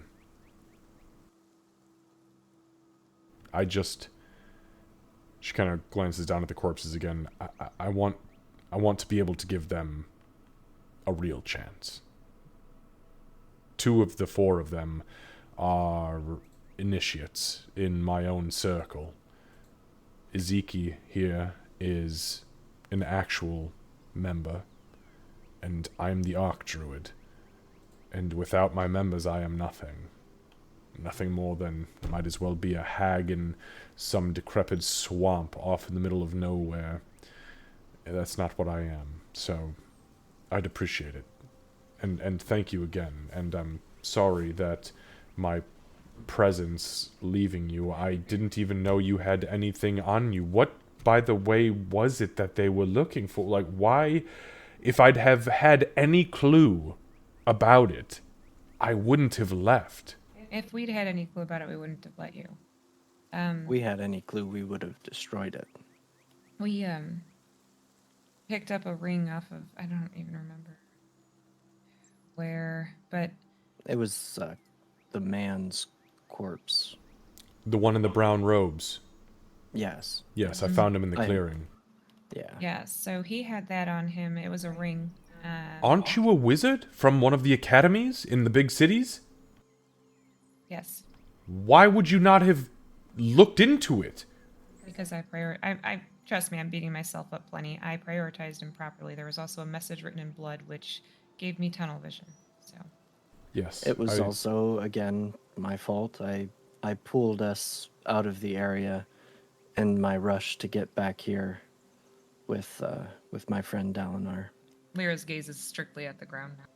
Yeah, Tundra kind of takes a deep breath and she follows Lyra's gaze and then kind of looks down to Pain and just goes, "Listen, I owe you nothing and you owe me nothing as far as I'm concerned, besides maybe these unguents and oils so I can bring my people back. But if I can give you a free piece of advice, something that's taken me 355 years to figure out for myself. Slow the fuck down. Watch your surroundings and investigate anything that you find on your journey from here to wherever the stars take you. Because this is how good adventurers become dead adventurers. And you're obviously capable. All of you are capable. But if you make silly mistakes like this, you'll find yourselves in an early grave with no one to bring you back." That is very, very good advice, and I will take that to heart. I should have known better. I'm probably the oldest here, and I've still got a lot to learn. Are you really the oldest? Your beard says you're not a day over 53. You're very astute. Are you very- 53? I'm very close. I forget My how goodness. old I am. If you're 53, I'm gonna shit, because I just was pulling that out. I gotta find it. Oh, no, I'm 42. Oh, whoa! She's an asshole. She's a druid. Very low charisma, very high wisdom. And you don't see a lot of dwarfs walking around. We don't. Yeah, no. The dwarves are very, very rare in these parts. I think I've only ever seen like 4 or 5 dwarves in my entire lifetime. No, that's not true. There was that. Well, never mind. That's neither here nor there. Right. Thank you, by the way, for protecting these corpses. I seriously appreciate that. I'm going to... I can actually perform a couple of reincarnations today, so I'm going to begin to take my people and prepare them. She points to Goran. If you'd like to take him wherever you need to take him to do whatever you need to do, that's fine. If not, I am happy to do a burial or cremation here. Your choice. And I know that we had had a conversation, and she points to Dalinar, about potentially having a conversation with him. I am still willing to sell you that scroll if you'd like. But there's no pressure. Let's get we'll get some of the resurrections going, and I have these rituals to finish, and I'll speak with my friends and see if that is something we should do. I really am unsure if Dalinar would want to be brought back, much like Gawain here. I'm not sure, and maybe that's something we could ask him. Oh, yes, of course. Again, I have this scroll to speak with him. If you'd like a reincarnation, you ask him, that's fine. If not, also fine. You let me know when you're ready. I'm going to see to my people. I'm going to begin with my scouts. And, yes, if you'll excuse me. She kind of turns and... And Payne would go back to the last 2, I believe, for the gentle repose. Yes. So there's about 20 minutes in the gentle repose ritual, and you begin that. As he is going to begin that, Amelia, the holy water ritual finishes because there was a good conversation there. And as it finishes, all of the star motes inside of that, your eyes included, kind of beaming this energy. Literally, like your eyes are creating a moon and starlight energy down onto this small vial. The ritual comes to a conclusion, and all at once, your hand kind of clasps shut. You see the cork rises up off of the ground, stops it, and the energy just vanishes. And you feel a vibration in the vial that starts very, very strong, and it rattles your hand for a moment. Then it calms, and then it vanishes. And you are confident you have created a vial of holy water. I don't think Amelia's going to get up quite yet. I think she's going to kind of follow the ritual with just a prayer of thanks and kind of a reaffirmation that she's going to try and use this to continue with what they've committed to and putting a stop to the evil, the presence of evil. And she's going to thank Celestian for allowing her to come back so she can continue. That they all can, and that'll probably take another few minutes before she gets kind of painfully up to her feet and stows it away. Okay. Yeah, and we'll say for the sake of brevity, because Payne is doing his rituals that are each 10 minutes, that, 5 to 8 minutes go by, and Amelia kind of joins the group. Canis and Lyra are still here kind of watching over Payne doing his thing. You guys do see, like, there is this scout who is dragged into the tent, and Ezeki stands outside and kind of just keeps guard as Tundra goes inside and prepares her reincarnate. And just for awareness' sake, I did mark off the spell slot because that one does still take a spell slot for me. Perfect, thank you. And I adjusted my AC since I don't have armor, magical or otherwise, at the moment. And Amelia will join the others. Oh, Yeah, you're Lyra, not possessed. That's good. Lyra would be sitting on the ground still, sitting on the ground. She's still looking at the ground too. She hasn't looked up. No, not possessed. Are you still hurt from last night? Either of you?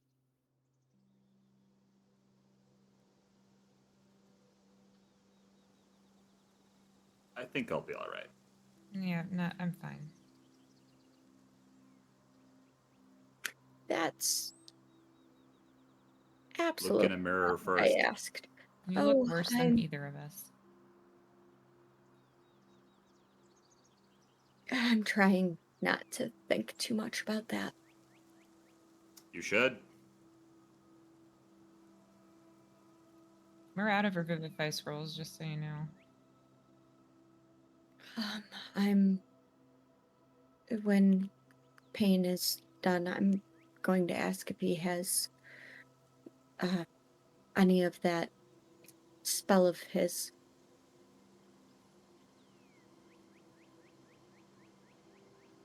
I think. No, I don't think it worked. But it did produce less than I was hoping. Oh, I probably should have explained before I'm sorry. I tried to see if I could make more holy water since what we have is, um, well, Occupied. no longer viable. Yeah, I figured via the pure amounts of silver you poured into that tiny flask. I mean, vial. I, in truth, I thought that I had misremembered the spell. I've never performed the ceremony myself. I've watched the others do it, but I was confident that he had given me the ability to, and she's going to produce the um, quarter pint of holy water and just show it to them and where she's storing it on her person, which is realistically in just a pocket because she has like no gear on her at the moment.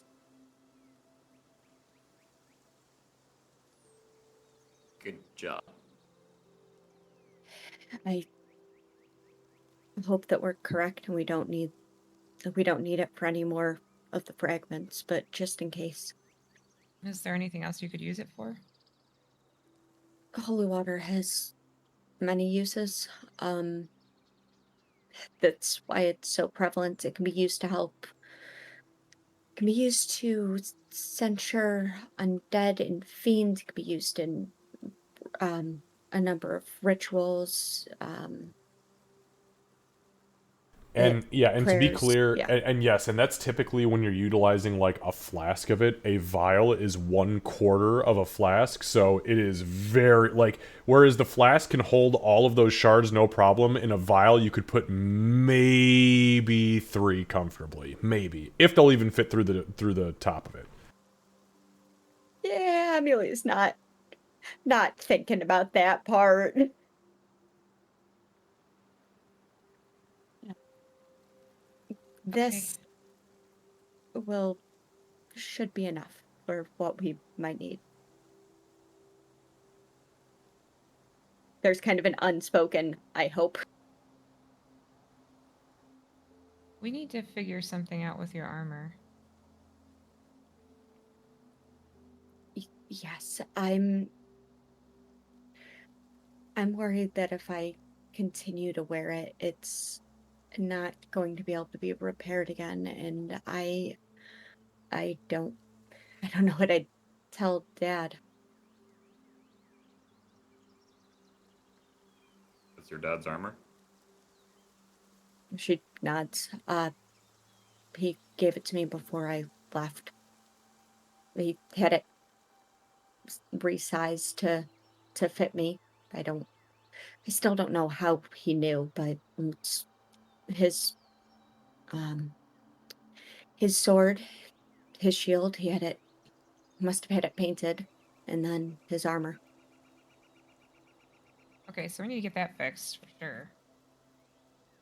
But in the interim, I think he'd be a little more upset if you died.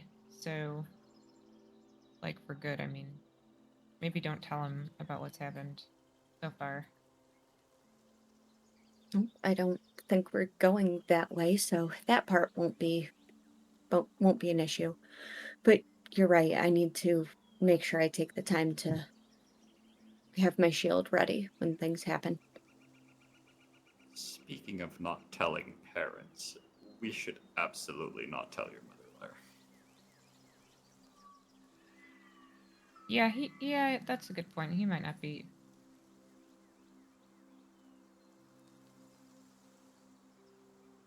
I mean, we did use the scrolls we bought from the ledger for the estate, so. So I'm just gonna step in really quick. So at this point, Payne has actually finished the last scout and has moved on to Dalinar.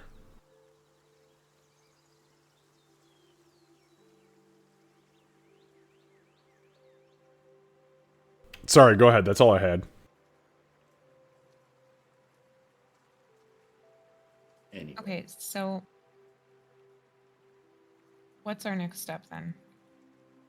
Brackenford?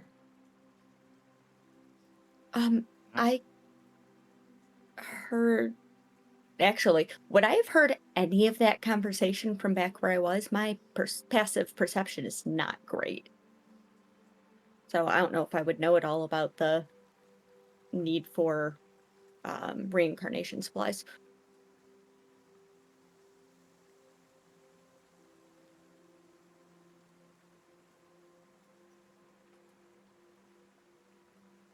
I'm sorry, were you talking to me? Yeah, I I'm asked if sorry, I I'm would sorry, have go heard. ahead. What was No, that? you're good. Would I have heard any of the conversation about the Give me a perception check. reincarnation supplies? Okay. Yeah, my passive's not great. I So. know, and you were deep in a ritual, so that's why Nope. I asked. Pains is a bit high. No, you didn't hear shit. No, absolutely not. I was listening to the stars. Yeah, and it's crazy Definitely because not. they were Yes. like flying past you, and it was just kind of like. Yeah, I'm sure. I'm sure her mental health is great. Don't worry about it. Well, we're gonna need to go back to Brackenford. We're gonna need to talk to Clee.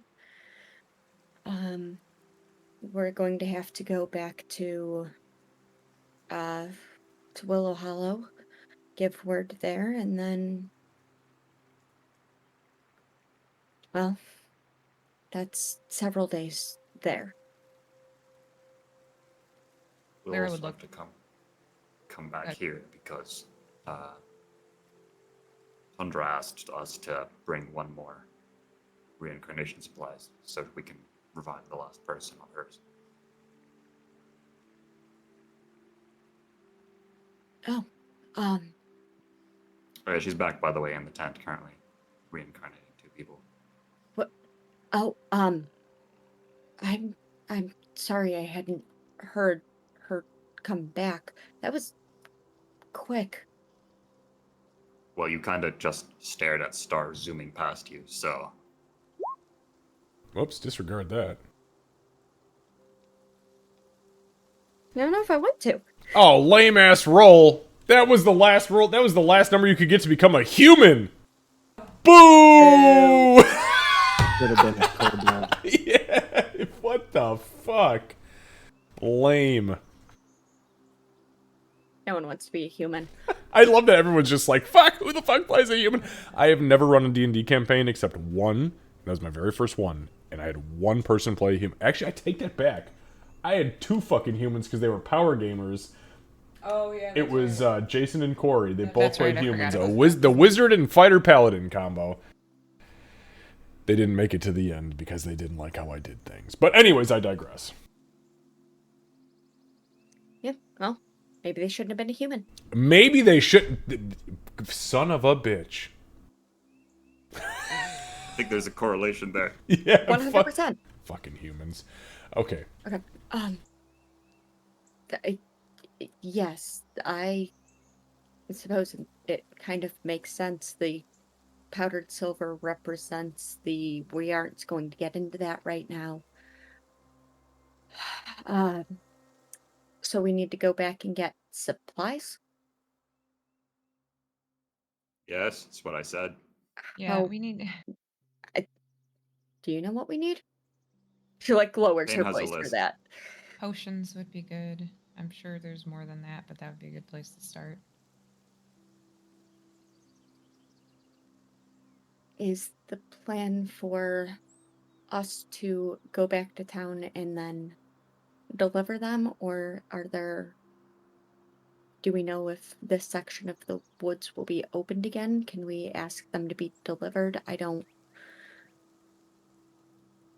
She know what will said have she changed. can't leave, so we will have to come back. Besides, I believe Mhm. her Rove she called only happens much further in. But I could be wrong.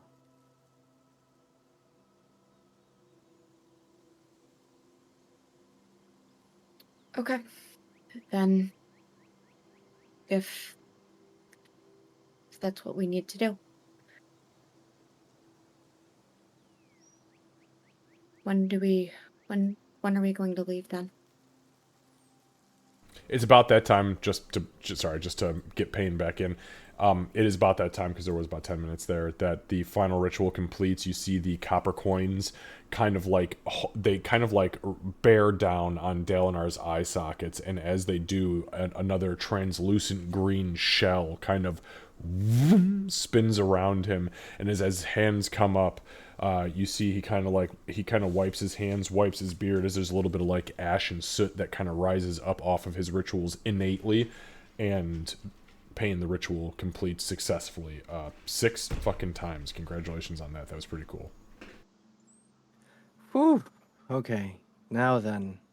And he's going to go up to, boy, I wish I remembered his name, but I don't. And in Elven, because he's heard him speak Elven before, are either you or Miss Tundra injured, and or the will be resurrected or reincarnated person, will they be injured when they're reincarnated? I'm going to perform a prayer of healing for my team, and I can include one other person, and then I can do that again after a little bit, and I could include the others that get resurrected if need be.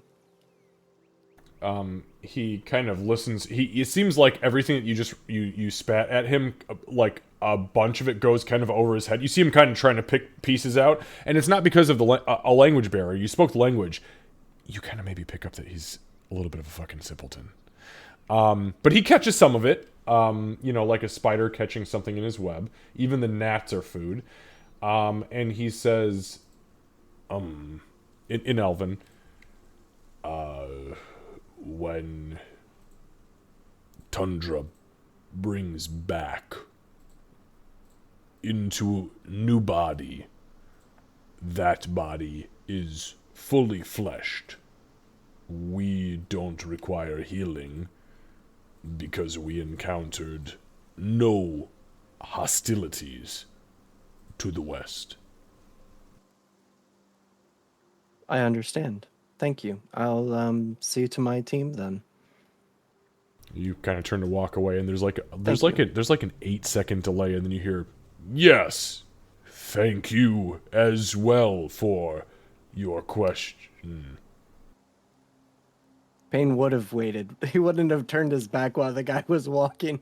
No, he wasn't even walking. It was just like you started walking, and then he started talking, and then it dawns on you, oh god, he's an idiot. He's not an idiot. He's a little slow. Like it caught up to him too late. But yeah, Well, so you turn back around and hear him. Yes. Okay. Yeah. Once he started talking, I would have stopped walking, turned to him, and listened.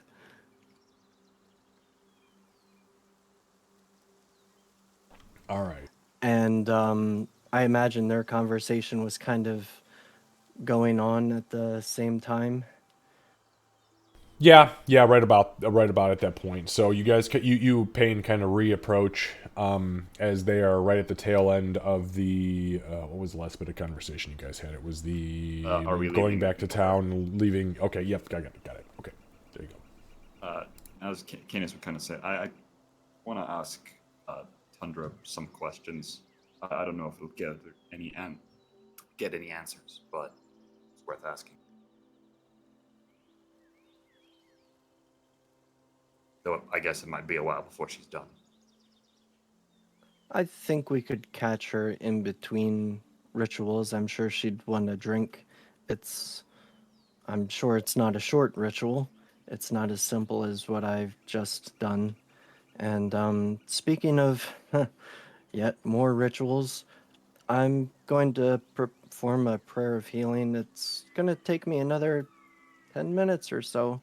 But if everybody could stay within, I'd say 30 feet or so, and within eyesight, I should be able to get everybody fixed up with one spell. God damn, Payne is fucking nailing it tonight. Okay, so at this point, just so you know, Dench does kind of like overhear that, and he kind of comes like not really shambling, but he does come out of the woods, and he sits next to this tree, puts his back against it, and he kind of sits down and he looks up at you, Payne, and he goes, I appreciate what you're doing. Thank you. and he looks back down, and as he's walking over, you guys realize he's got the Tinker Twins in his hand, and he has got very bad trigger discipline. His fingers on the trigger as he's walking over, but the barrel is pointed at the ground, and he sits down and he kind of like shakes, pulls his finger off, puts it back on the stock or on the barrel where it's supposed to be, takes a deep breath and just starts to clean it. And he kind of looks up at you once in a while as you're going through the incantations. Do we all notice that? Well, maybe. Amelia, why don't you give me a perception check? Canis, you absolutely would catch that. Lyra, why don't you... God damn, Lyra, what the fuck with your perception is worse than Amelia's? Give me a perception check. My investigation is awesome. Is it perception or insight? I'm No. hoping. No, it's perception. Yeah, Yeah, it's perception. Holy fuck, a 1. Ladies and gentlemen, tonight we've had a 1 and a 0. No, I'm watching.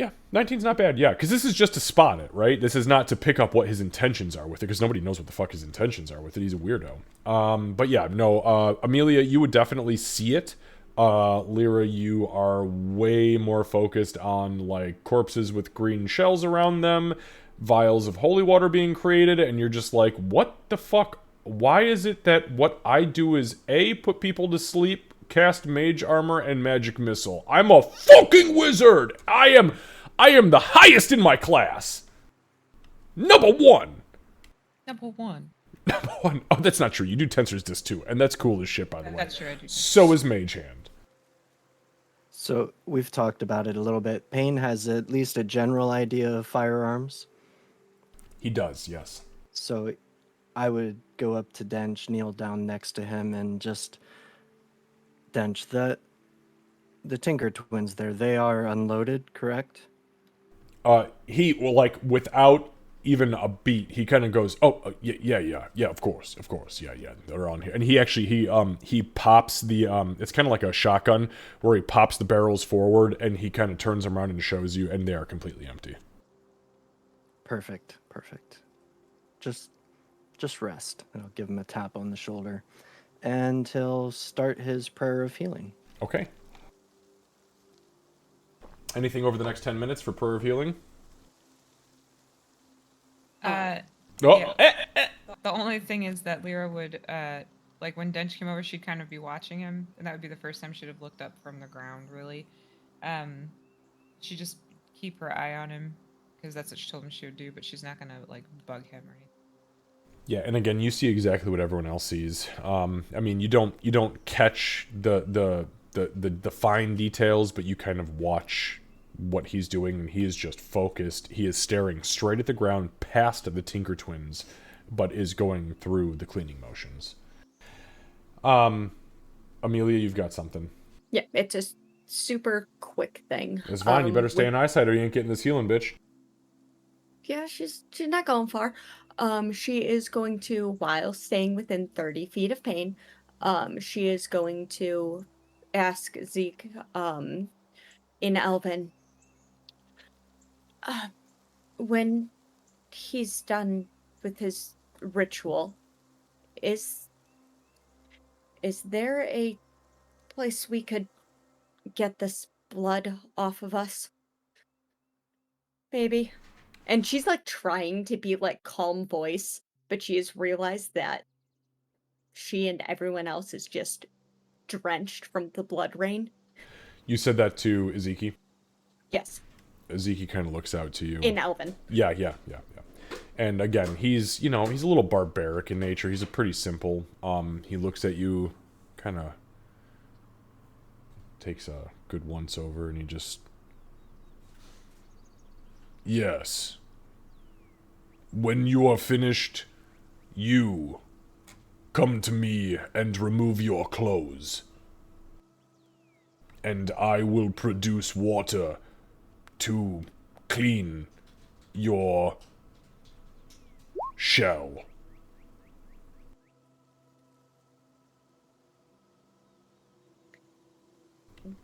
That's...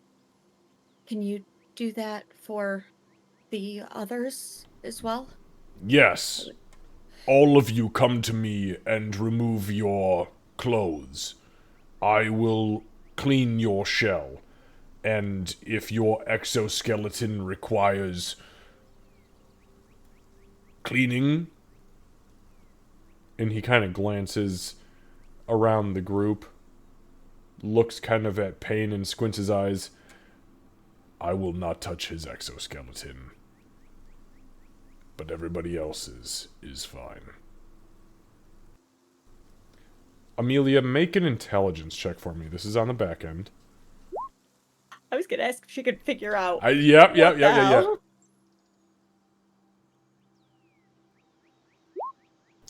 A 12's not bad. You do have a common idea of druids. He does not want to touch the metal. Everybody else has leather armor or natural armor. Payne's the only one who has metal, and you are not wearing armor. So that's what he's getting at. It's a discomfort thing for him. His armor? Yes, his exoskeleton. I will not clean it with my water. That. Thank you. Thank you. And she's going to go and wait for the last 10 minutes. Okay. All right, so Amelia comes back over. The energy, Payne, you've not done a prayer healing. If you would like to regale the crowd for how this goes, because I have also not seen how many hit points it heals, and I think it's a fuckload. So lay it on me, baby. It's a lot, but I knew it was 10 minutes and that there was a chance of getting interrupted, so I didn't roll yet. As far as what it is, I would say it's definitely like that Gregorian chant for quite a while. And geez, I think it would be similar to the divine spell, which is escaping me, where the anvil appears and he strikes the anvil and the sparks fly, except this time it'll be like an explosion of sparks because it's so much, and they'll just fly to everybody, binding their wounds and filling the gaps and becoming the cells that they need to be. Perfect. So yeah, as the spell comes to its crescendo, you guys hear Payne's voice rings out literally like a blacksmith's hammer on the top of an anvil, and there is this burst of energy that kind of radiates around you. As it does so, the sparks fly out and find your wounds specifically for a whopping, holy shit, 19. That is a big fucking heal. Everybody gains 19 points. That puts Dench at full health, by the way. And and Payne, I'm assuming the people that you were targeting were going to be you, Dench, Lyra, Canis, Amelia. Yeah, Because everyone else is dead. Okay. Yeah. Yeah. So, by the way, if you don't have a DM inspiration, take one, because that fully healed the party. Every single person is at max health. Thank you. Yeah, that's awesome. Well I'm done. no longer just legally not bloodied. You're Holy crap. No, you're truly legally not bloodied, like to a max. Like you are underwritten not bloodied. Beautiful. Okay. Paladin stamp of approval on that. Yeah, no shit. The gavel, the paladin gavel. All right. So, the prayer of healing, boom, goes off. As it finishes, this is about the time that, I'm just going to move this over a little bit. Tundra would re-emerge from her tent just a few moments later. If you guys have anything in between them, that's fine. If not, Tundra does come back out. She kind of glances around, looks down at the next scout, and says, there's a few moments between my next casting. Is there anything that anybody needs, since unfortunately I'm the only one living? Yeah, if you don't mind, I'd like to ask some questions. Oh, yes. Of course. Please, come. Canis will then just walk over. These aren't anything major, and if you don't have answers, it's fine, but I figured I'd ask anyway. First being, you saw the bloody wall in the cave, correct? I did, yes. Well, we haven't figured anything out so far, so I don't suppose you have any idea what it could be or what it could mean. That's a very good question. I do not have resources available to me to detect magical auras. So I was not able to do anything of that sort. I figured it was the mad ramblings of some psychotic cultist or something of the sort, given the brown-robed man on the exterior. But no, I did take note, but I did not, obviously. I was in druidic and raven form between my travels. I did not take the time to write it down, but I did not have the capability to identify anything on it. So, but I and Ezeki did not notice anything immediate. Your next question. That's fine. So, is there anything roughly, I guess, 12 degrees east and 43 degrees south of here? Of note? Do you have a map? Dench, can we borrow the map? You, Dench kind of stands up now and he goes, yeah. Oh, yeah, the map, sorry. And he doesn't hand it to Kanas, he kind of slaps it into Payne's chest. I'll get up and bring it over. Okay, so Payne brings the map over. I'm going to move you guys real quick.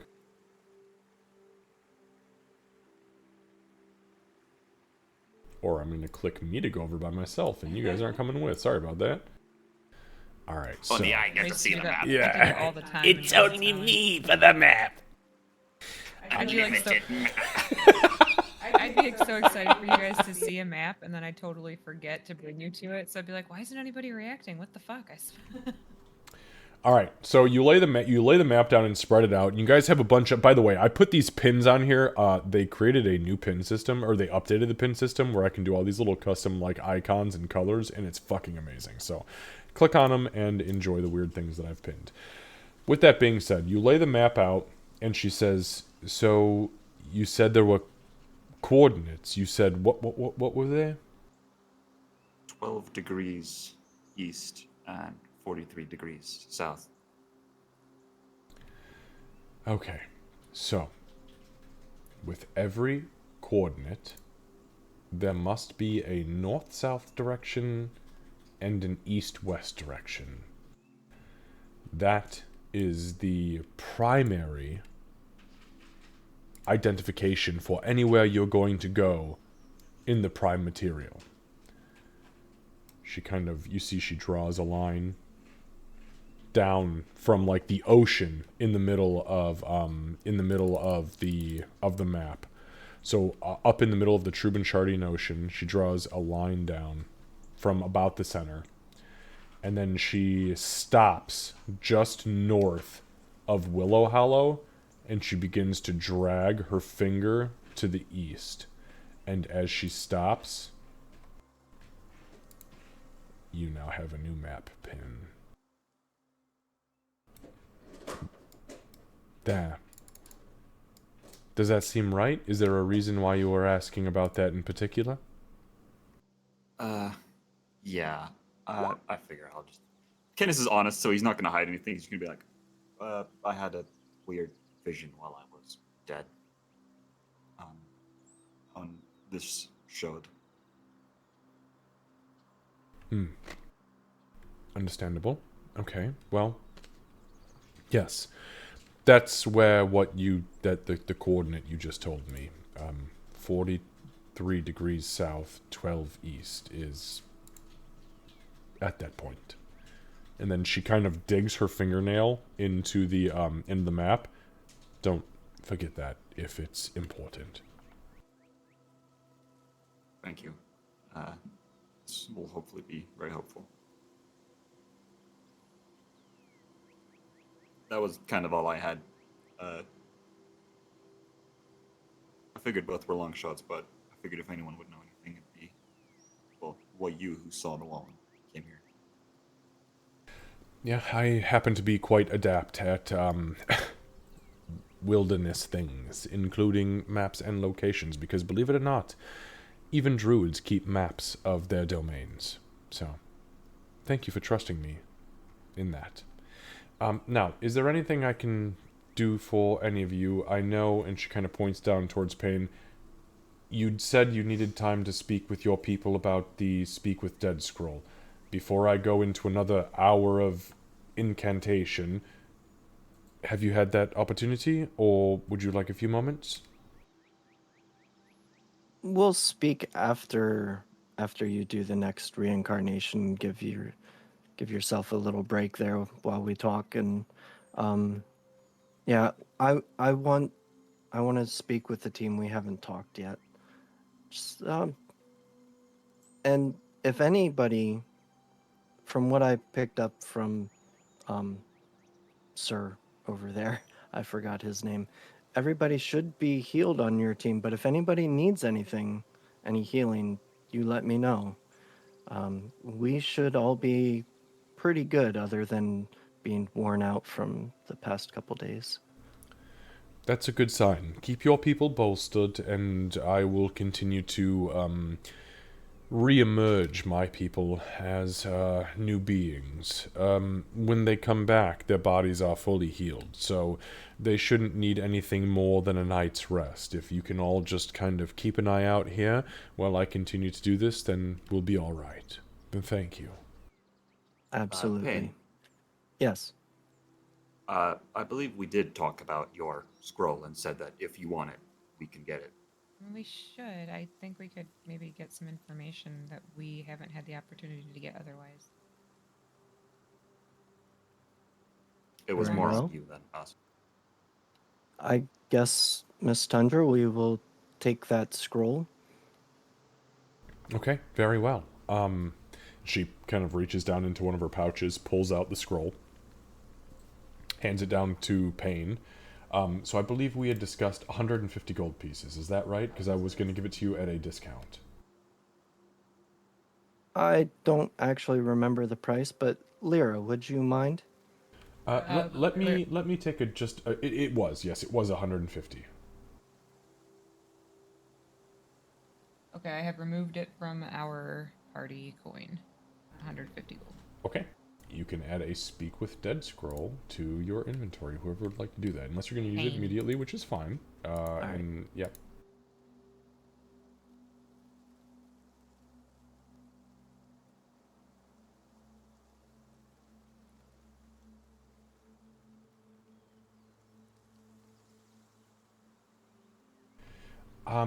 Wonderful. If you'll excuse me, I'm going to prepare the next body. And just in case anybody is curious, this last reincarnation appears to have been reborn tiefling, which is not something I've had in my retinue as long as I've been Archdruid. So, exciting. Yeah, new opportunities. Is these rituals that you're doing, uh, would you like an extra set of hands with the preparations? Obviously, I can't help No, with the ma'am. ritual itself. No, but I do thank you dearly for your availability. But no, unfortunately, I think that our two divines, I don't think that they overlap well. But you were doing a great job with your incantations earlier. So, I will take to mine now. She'll just kind of smile and let kind of the like surprised little half laugh out because she wasn't expecting that. And then we'll just nod and turn back to the group. Alright, so she disappears with a second scout, and you guys are left to your devices, fully healed. Dench does go back down, by the way, to the log. Doesn't really say anything. There'd be a Lyra would look after him as he walked away. I'm assuming he's gonna go back to like polishing. He sits immediately back down, pops the barrels, cleans the inside, flips them up, fingers go into a full mechanical check, and he just starts to rinse and repeat the process. And it's the same thing you've seen for 2 fucking days now. We need to get him back to civilization sooner than later, I think. And to be clear, he doesn't look good, and now that you guys are up, actually, Payne, why don't you give me a perception check? Sorry, Amelia. Sorry. You don't get this opportunity. Oh, fuck! Payne, you would notice the same blackened veins and the not they're blackened, but only because they are much more raised in Lyra's neck, into her jaw, and all over her hands. You see that. She looks extremely exhausted, but not physically exhausted. It's a mental exhaustion that has taken a toll, like, on her psyche and is manifesting physically. You see that 100%. Amelia, you have no fucking shot at this. Yeah, and if Lyra tries to stand up every time, you just hear like Canis growl at her. That's a fair point. Because you did tell her to sit down, didn't you? And at this point, Lyra, you were still sitting down, right? Still sitting Yep. down. Okay, Yep. got it. Yep. Do I feel like it's a medical thing, or like That's a very good... is it something I can help with? Make a medicine check for me.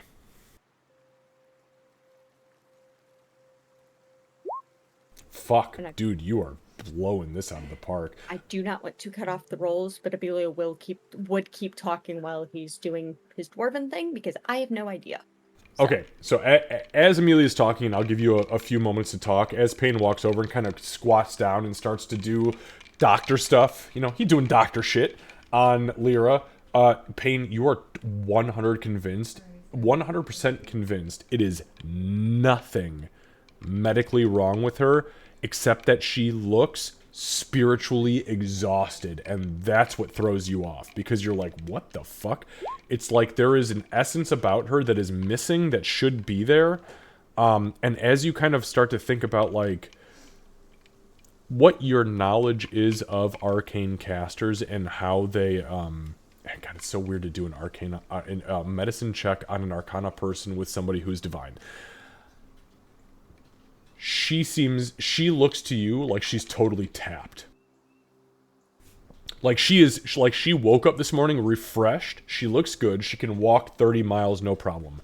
But she is tapped for magic almost completely. And that's what you're seeing the manifestation as.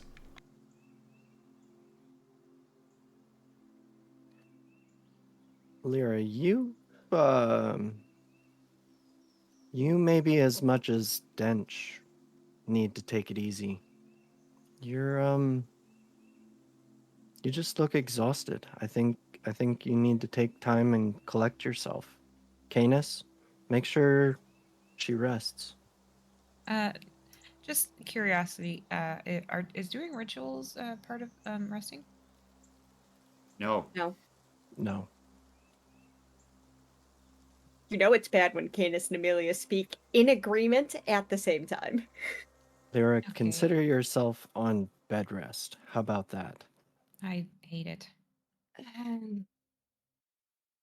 Well, I mean, I'm not a doctor, so you can stretch the rules a little. No. Take it easy. We'll handle it. Almost had you there. Okay. She'll stay sitting, so.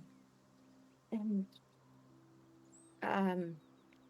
not to make things worse, Amelia's going to lower her voice almost to a whisper and just, did you catch Dench with the trigger earlier? Oh, yeah. Yeah, I talked to him. He said it's unloaded. He's been cleaning it. He's That's yeah. that it unloaded or not. Also, if that that I didn't like that. No, he he needs rest as much as Lyra does, probably more. So we'll get him somewhere, hopefully away from combat for a while. I think that'll do him good. Uh, about that. Um, I saw something in the stars last night. Yeah, you were saying about that. Yeah. Um, before and after the blood rain. I should have realized. Um, have we talked about the sword at all? Not mine, the one in the constellation, the sword. Really, the only one I can remember is the dwarven beer mug that's up there. I remember Um, something about a dragon. yes. I'm What does not. the sword stab the dragon? Like, That might make things better or worse. I don't think I know the Stein, but I'm not familiar with all the dwarven constellations. You'll have Oh to yeah, show the me that one. Stein. The Stein. Yeah, yeah. I mean, when I look at it, it looks like a dwarven mug of beer. So I was just Uh, like, well, You'll that's how you remember things, right? you'll have to show me that one tonight then, or the next time the stars are clear. The sword. Uh, so last night before the blood rain, um, I s- I saw the sword pointing towards us, like blade first, and the I figured it had to do with what we had just come from, since it's usually about, the inevitability of conflict and things like that. It's not typically a great thing, but it's mostly a, hey, you might have to act, and it's not necessarily going to be an easy thing to do. But afterwards, I saw it and it had flipped. Like the entire constellation had changed in the matter of hours. So it was the pommel was towards us, almost like I could reach out and grab it. Not literally, but Does that I don't happen often? The stars changing like that? um not that I've seen, but also I am an initiate, and yeah, I never heard of something like that, but I don't know, it felt like something I should know, but all I could think of was about changing direction or ending violence, or I don't know. Um, but I So figured I should. Oh, go ahead. when when you saw the sword pointed towards you, when was that? Before we got here? When we had first gotten back here, when we were starting to kind of settle in, we thought I often look to the stars as part of my evening Uh, prayers. so after we got back from the cave. I didn't I didn't have much opportunity to look at the stars from the cave. I I thought that it was because of what happened at the cave. I Okay. was wrong in that, and Oh, maybe the sword flipped because maybe before we were in danger because all of these things were loose and impacting things, and now we are less in danger because it's in our hands.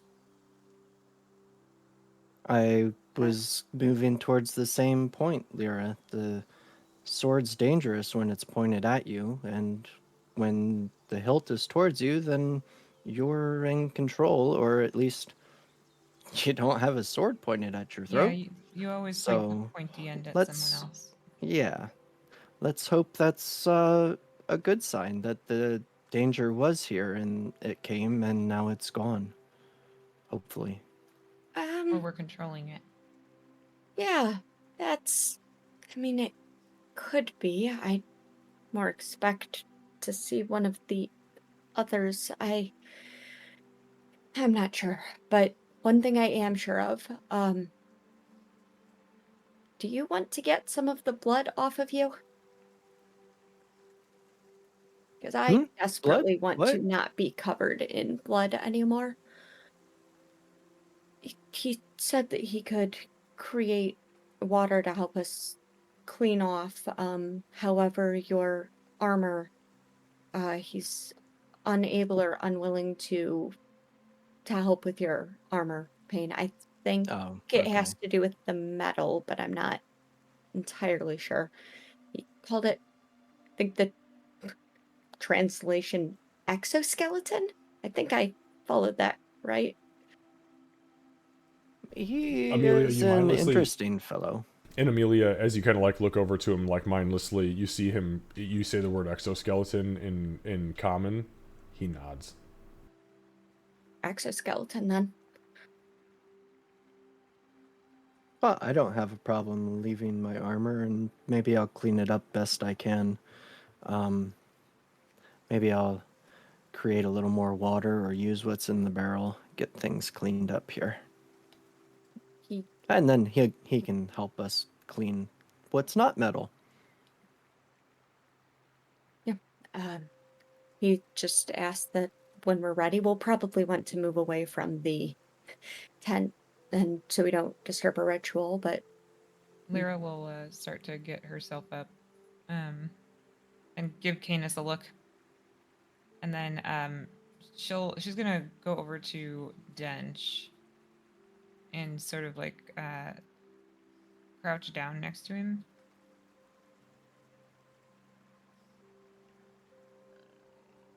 And Canis she'll gives you like a Canis gives you a look as you stand up, but he'll let you. okay. And then she'll say softly, "Hey, Dench." Oh, Um, oh. He kind of snaps out of his whatever he's in, and he looks up at you. And you see his eyes are bloodshot, pupils are kind of dilated, and he looks up at you. Yeah. um, we are all going to get cleaned up, and I think you should too. I think it would help. Oh, okay. She'll stand and, as she always does, offer him a hand, even though she's like way shorter than him and probably not strong enough to actually help him up. Um, but she'll offer him a hand anyway, just more out of the significance of it. Yeah, he kind of he takes your hand, but doesn't put any weight on it, and he stands up. And she'll kind of lead him back over to the party.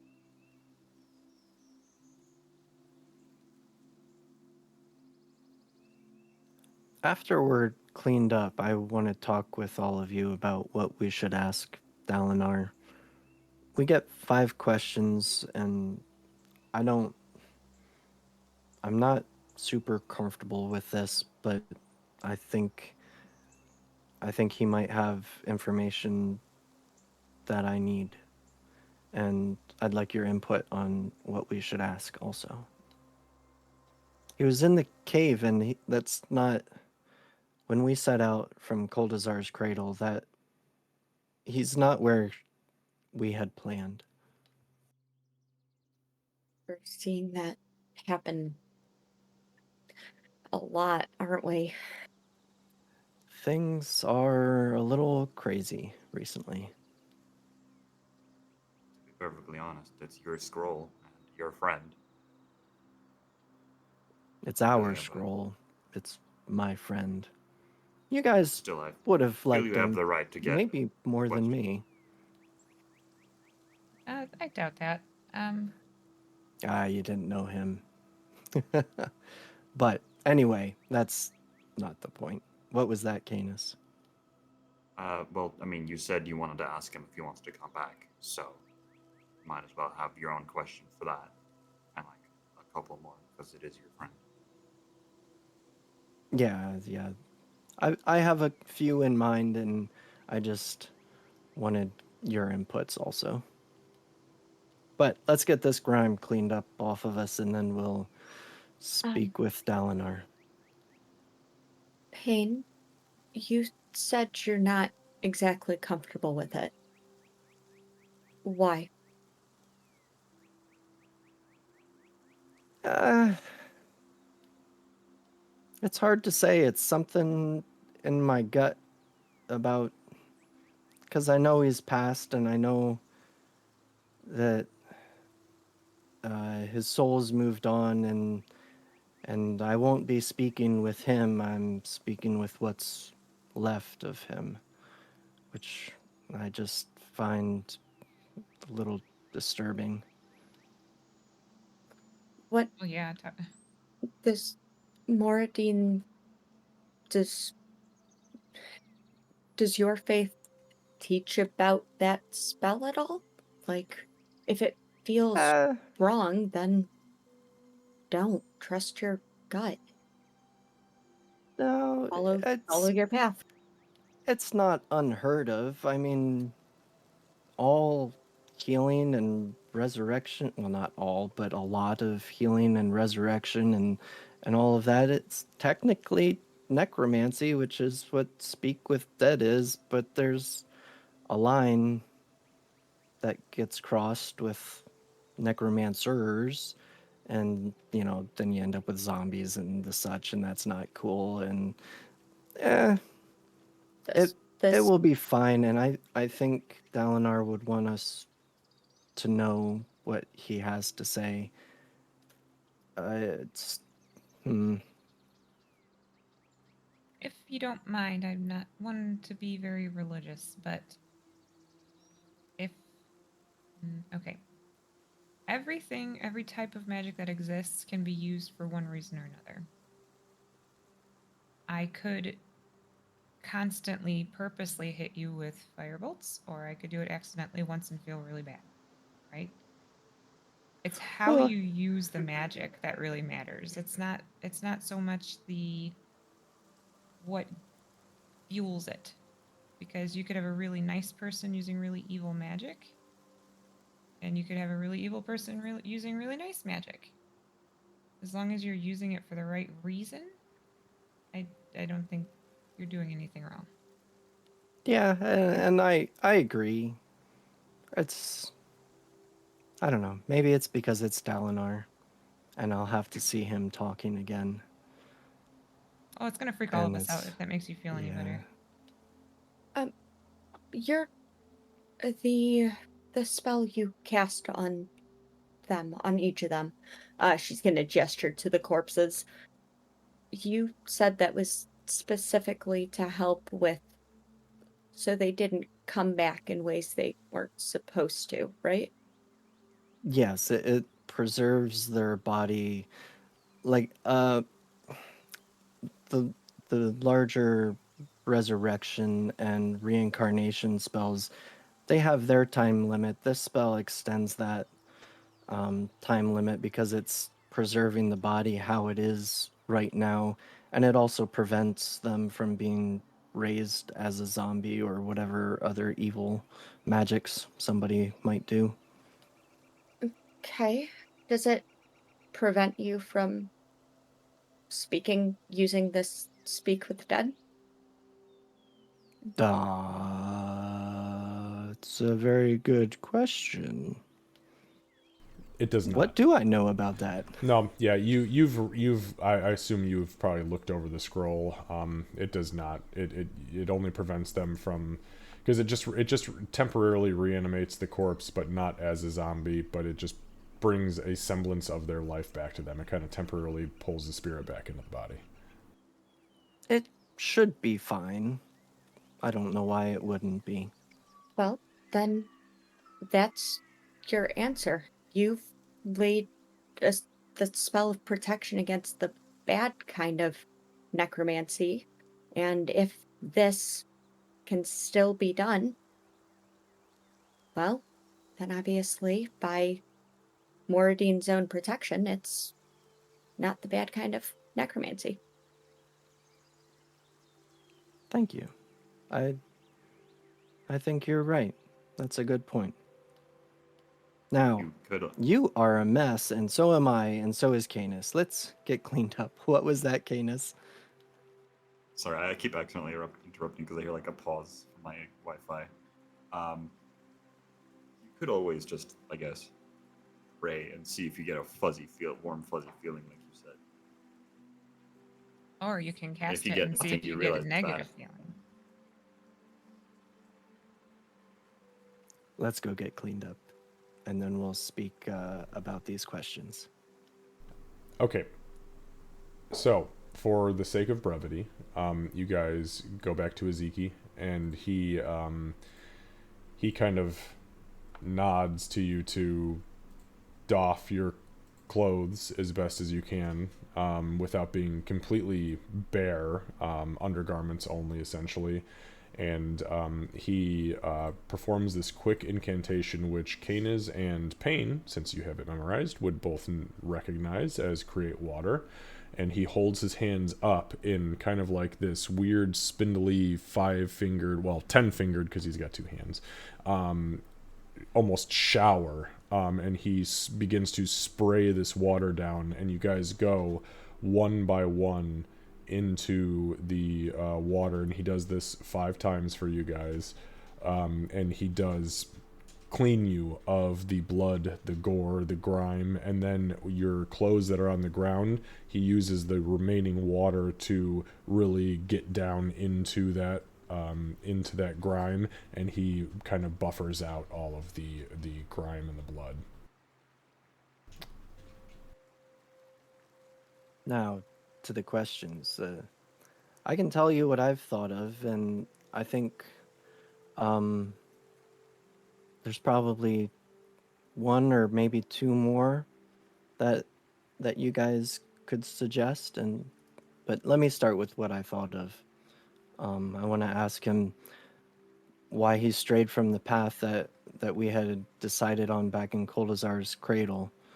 Why he strayed from that plan, and then our other friend that headed out with us.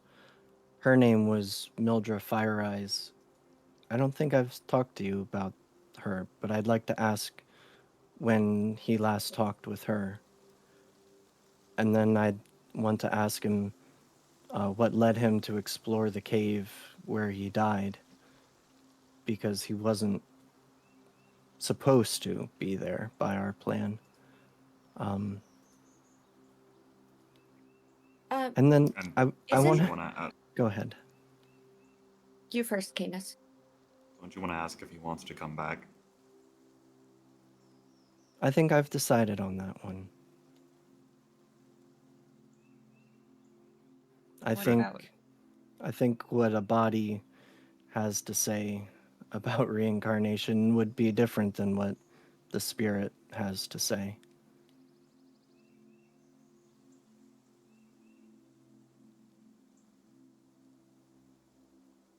You know him better than we do.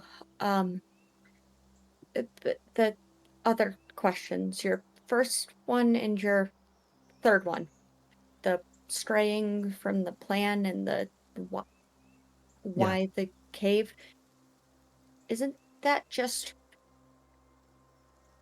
why, or like how did you get there? Isn't I that the guess same they're question?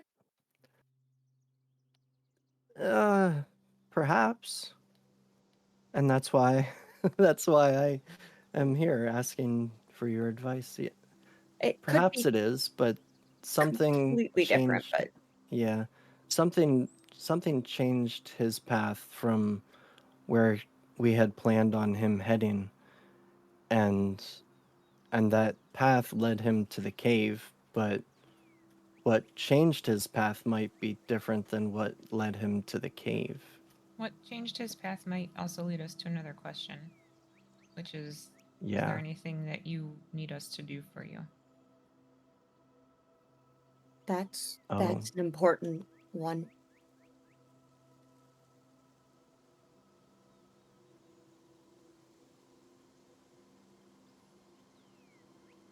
and one we should ask you. Is there what do you want What do you want us to do while you're doing this?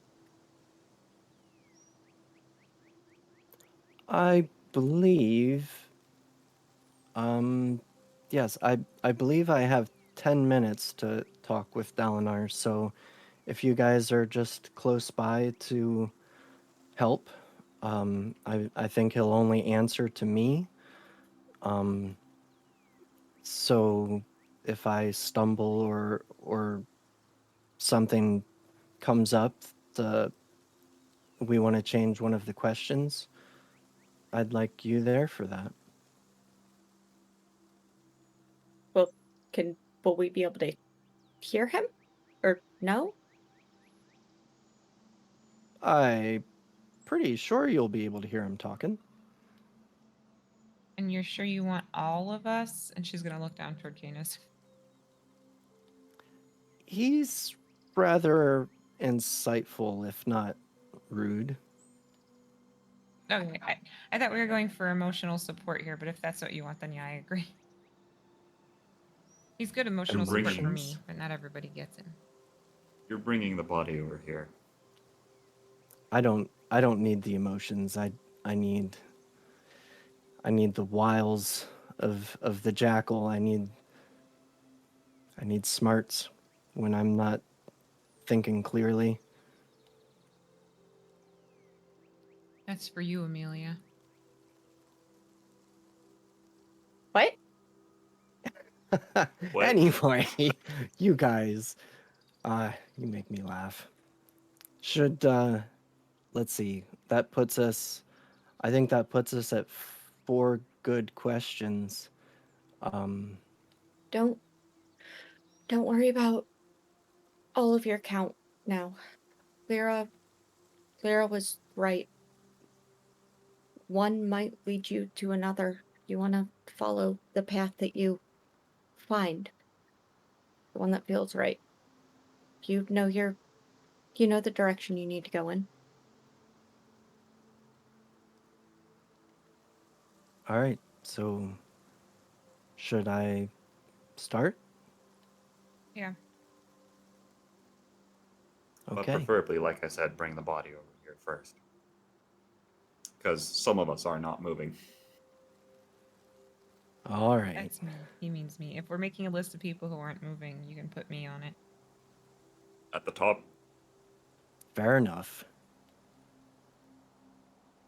Okay, so you bring Dalinar's body back over to the group carefully, so as not to disrupt the copper coins on his eyes. You retrieve the scroll of Speak with Dead, and you begin the incantation. As the correct me if I'm wrong. You are using it, right? Yes. Okay. So you begin the incantation off of the scroll, and as you do so, the scroll from the bottom up begins to dissolve in a green mist, and the mist flows down off of the scroll as it finally concludes and evaporates.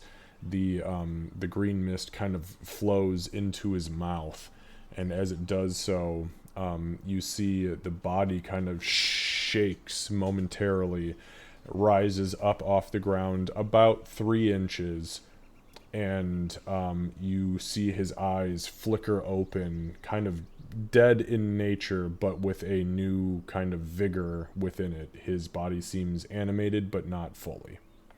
And you feel the spell has taken effect.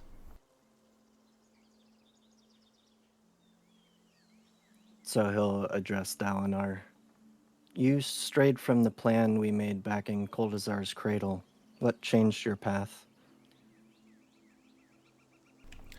You hear a response as the mouth begins to move.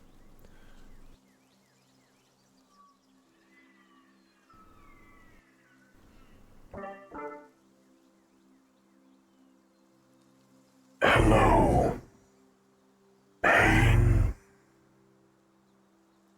I headed east as planned. But I heard something, felt something. I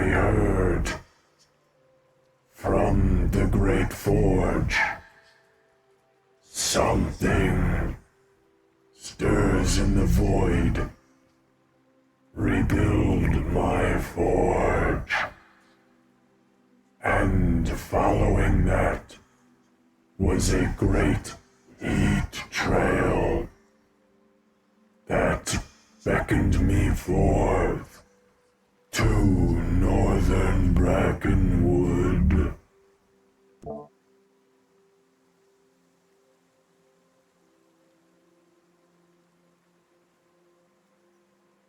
When did you last communicate with Mildra Fireeyes?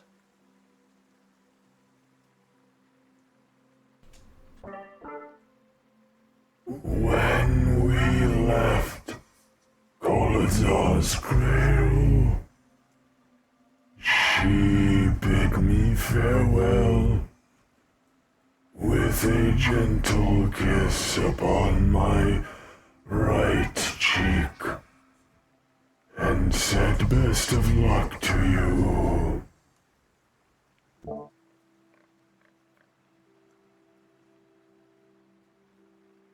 Is there anything you need us to do for you?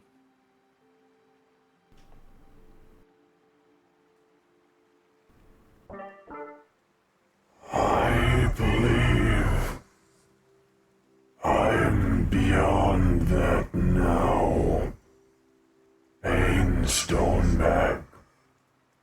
But I thank you for your consideration. What about, could you ask him about what he saw before he died or anything significant so we're not making assumptions about what happened to him? Well, if he, another thing is, if he felt a pull to the northern Brackenwood, maybe ask him if he reached his destination or if the pull led him further. Okay.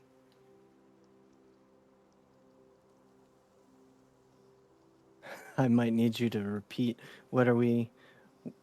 How about, I agree with Canis. See, he felt a pull to rebuild the forge. Did he succeed in what he was doing, or was he supposed to go farther? Did he get where he was supposed to be? Does that rebuild the forge bit mean something to you, Pain?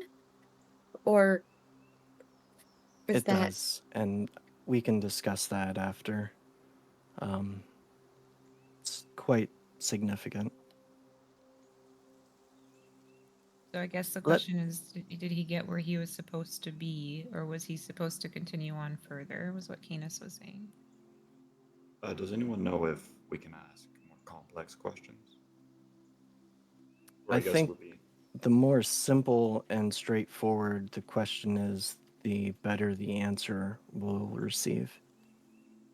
true. I'm just thinking that if we ask this, we might not know where he was going, besides northern Brackenwood. If he didn't reach it, of course. You could say, if you didn't reach the destination you were supposed to go, where were you supposed to go?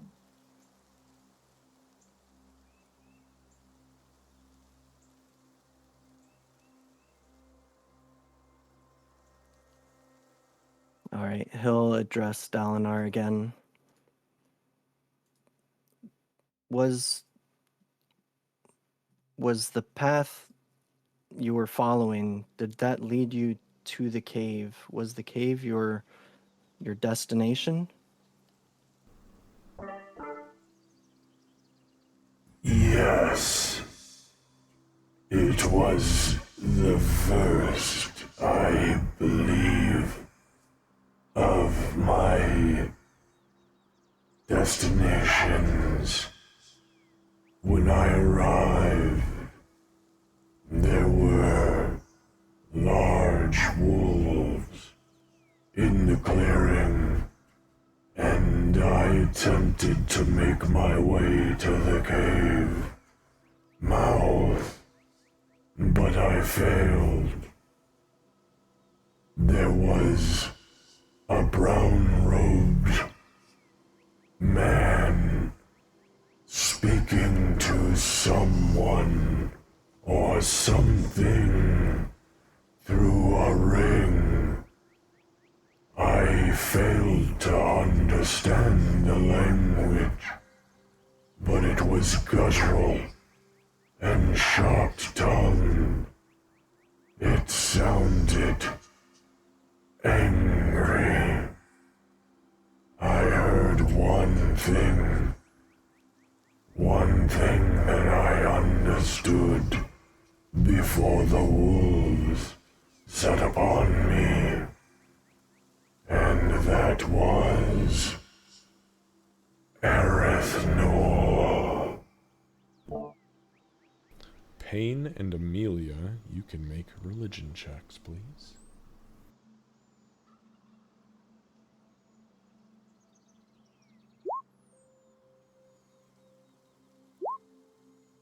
Okay, so Payne, this is actually outside of your wheelhouse a little bit because they do not discuss it a whole lot in the Subterranean. However, Amelia, because of common day texts, you do recognize the name.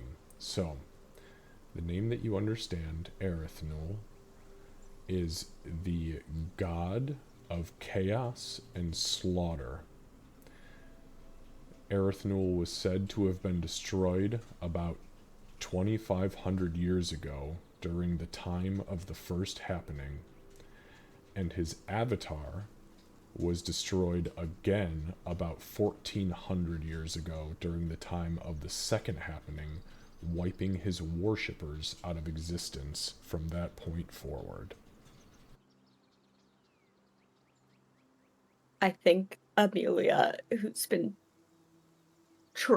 just been kind of watching and listening for the most part, when she hears that, there's a gasp and then the immediate hand to the holy symbol and the quiet just stars that she does. What's wrong? What is it? I I know that name. We should that we're gonna need to talk about that. Okay. Is that like an old friend of yours or something? Not of mine.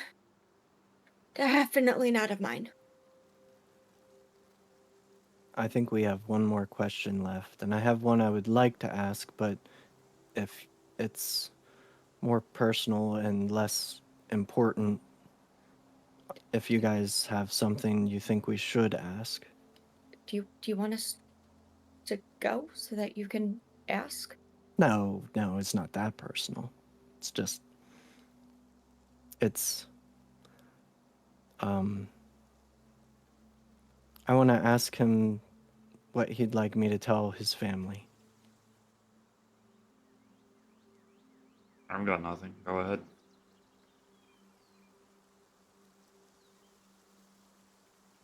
Payne will turn, I was gonna say I think that's going to be more valuable for you than anything else we could glean from him at this point. So Payne would turn towards him and kind of, you might see tears in his eyes, and he'll ask Dalinar, what would you like me to tell your family? With the last bit of energy that exists within this spell, you see the chest rise and fall as Dalinar says,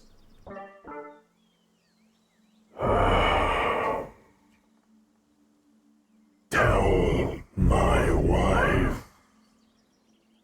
that I'm sorry. I was in the failure rate of those sent forth. Tell my children that I will be watching over them until their day comes to rejoin the forge. And tell our king that I fought valiantly until the bitter end. Payne Stoneback. And thank you.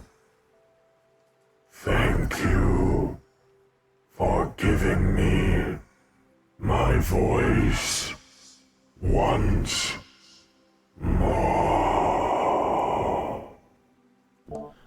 And with that, the body rests on the ground, and the last of the green energy flows from his mouth and evaporates just above his face.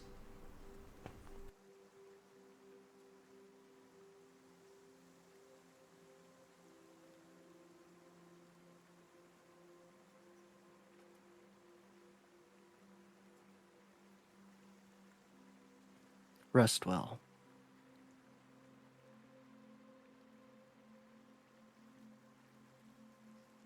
All right. Well, we are at 10 o'clock on the dot. Does anybody have anything last minute that they want to say, do, or initiate before we end tonight's session? Can I get the spelling on that horrible name that you gave me, please? I will send it to you in a message very Perfect. momentarily. All right, anybody else? Just the usual, how could you?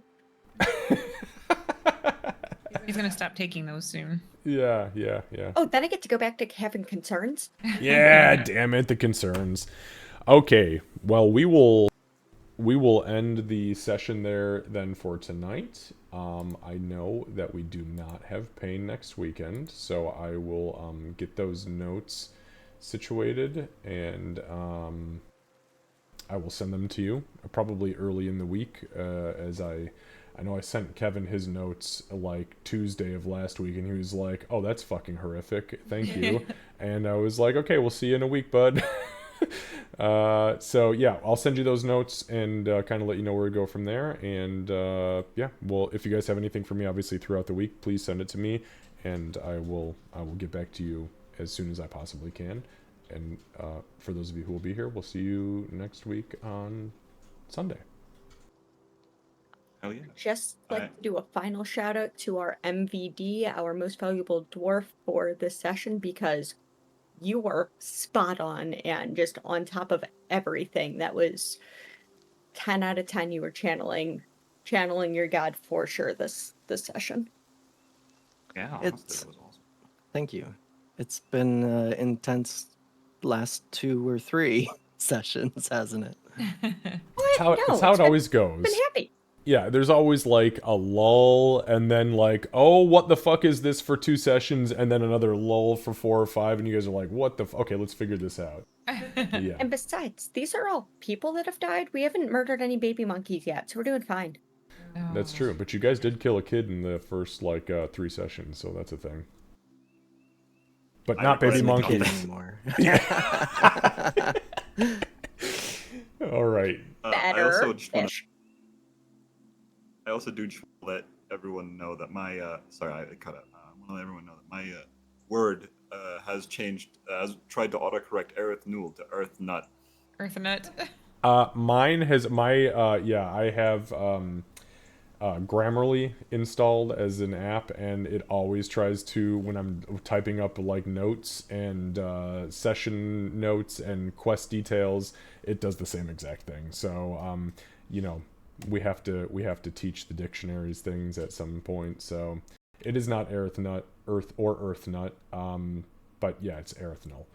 But yeah, I'll send that over to you, Kat, here momentarily. And guys, we'll go ahead and end our session and see you next week. And Payne, since we won't see you for, well, I guess technically 2 full weeks, but we'll see you that second week. Have an excellent trip, and yeah, safe travels, and we hope to see you soon. Thanks, guys. Have a good Bye, night. guys. All right, guys. Bye-bye.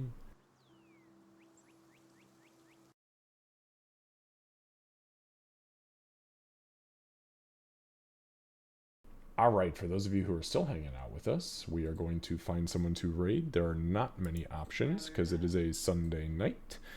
We do have Orcish Fence playing Stranger. It's a co-op, killing chaos for fun and profit.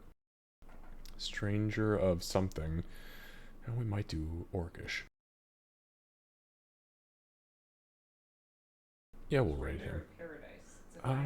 Oh, Final Fantasy Origin. Interesting. Okay, yeah, we'll go ahead and do that.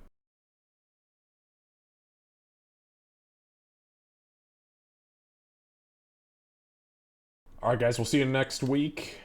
Thanks so much for hanging out with us. Bye-bye.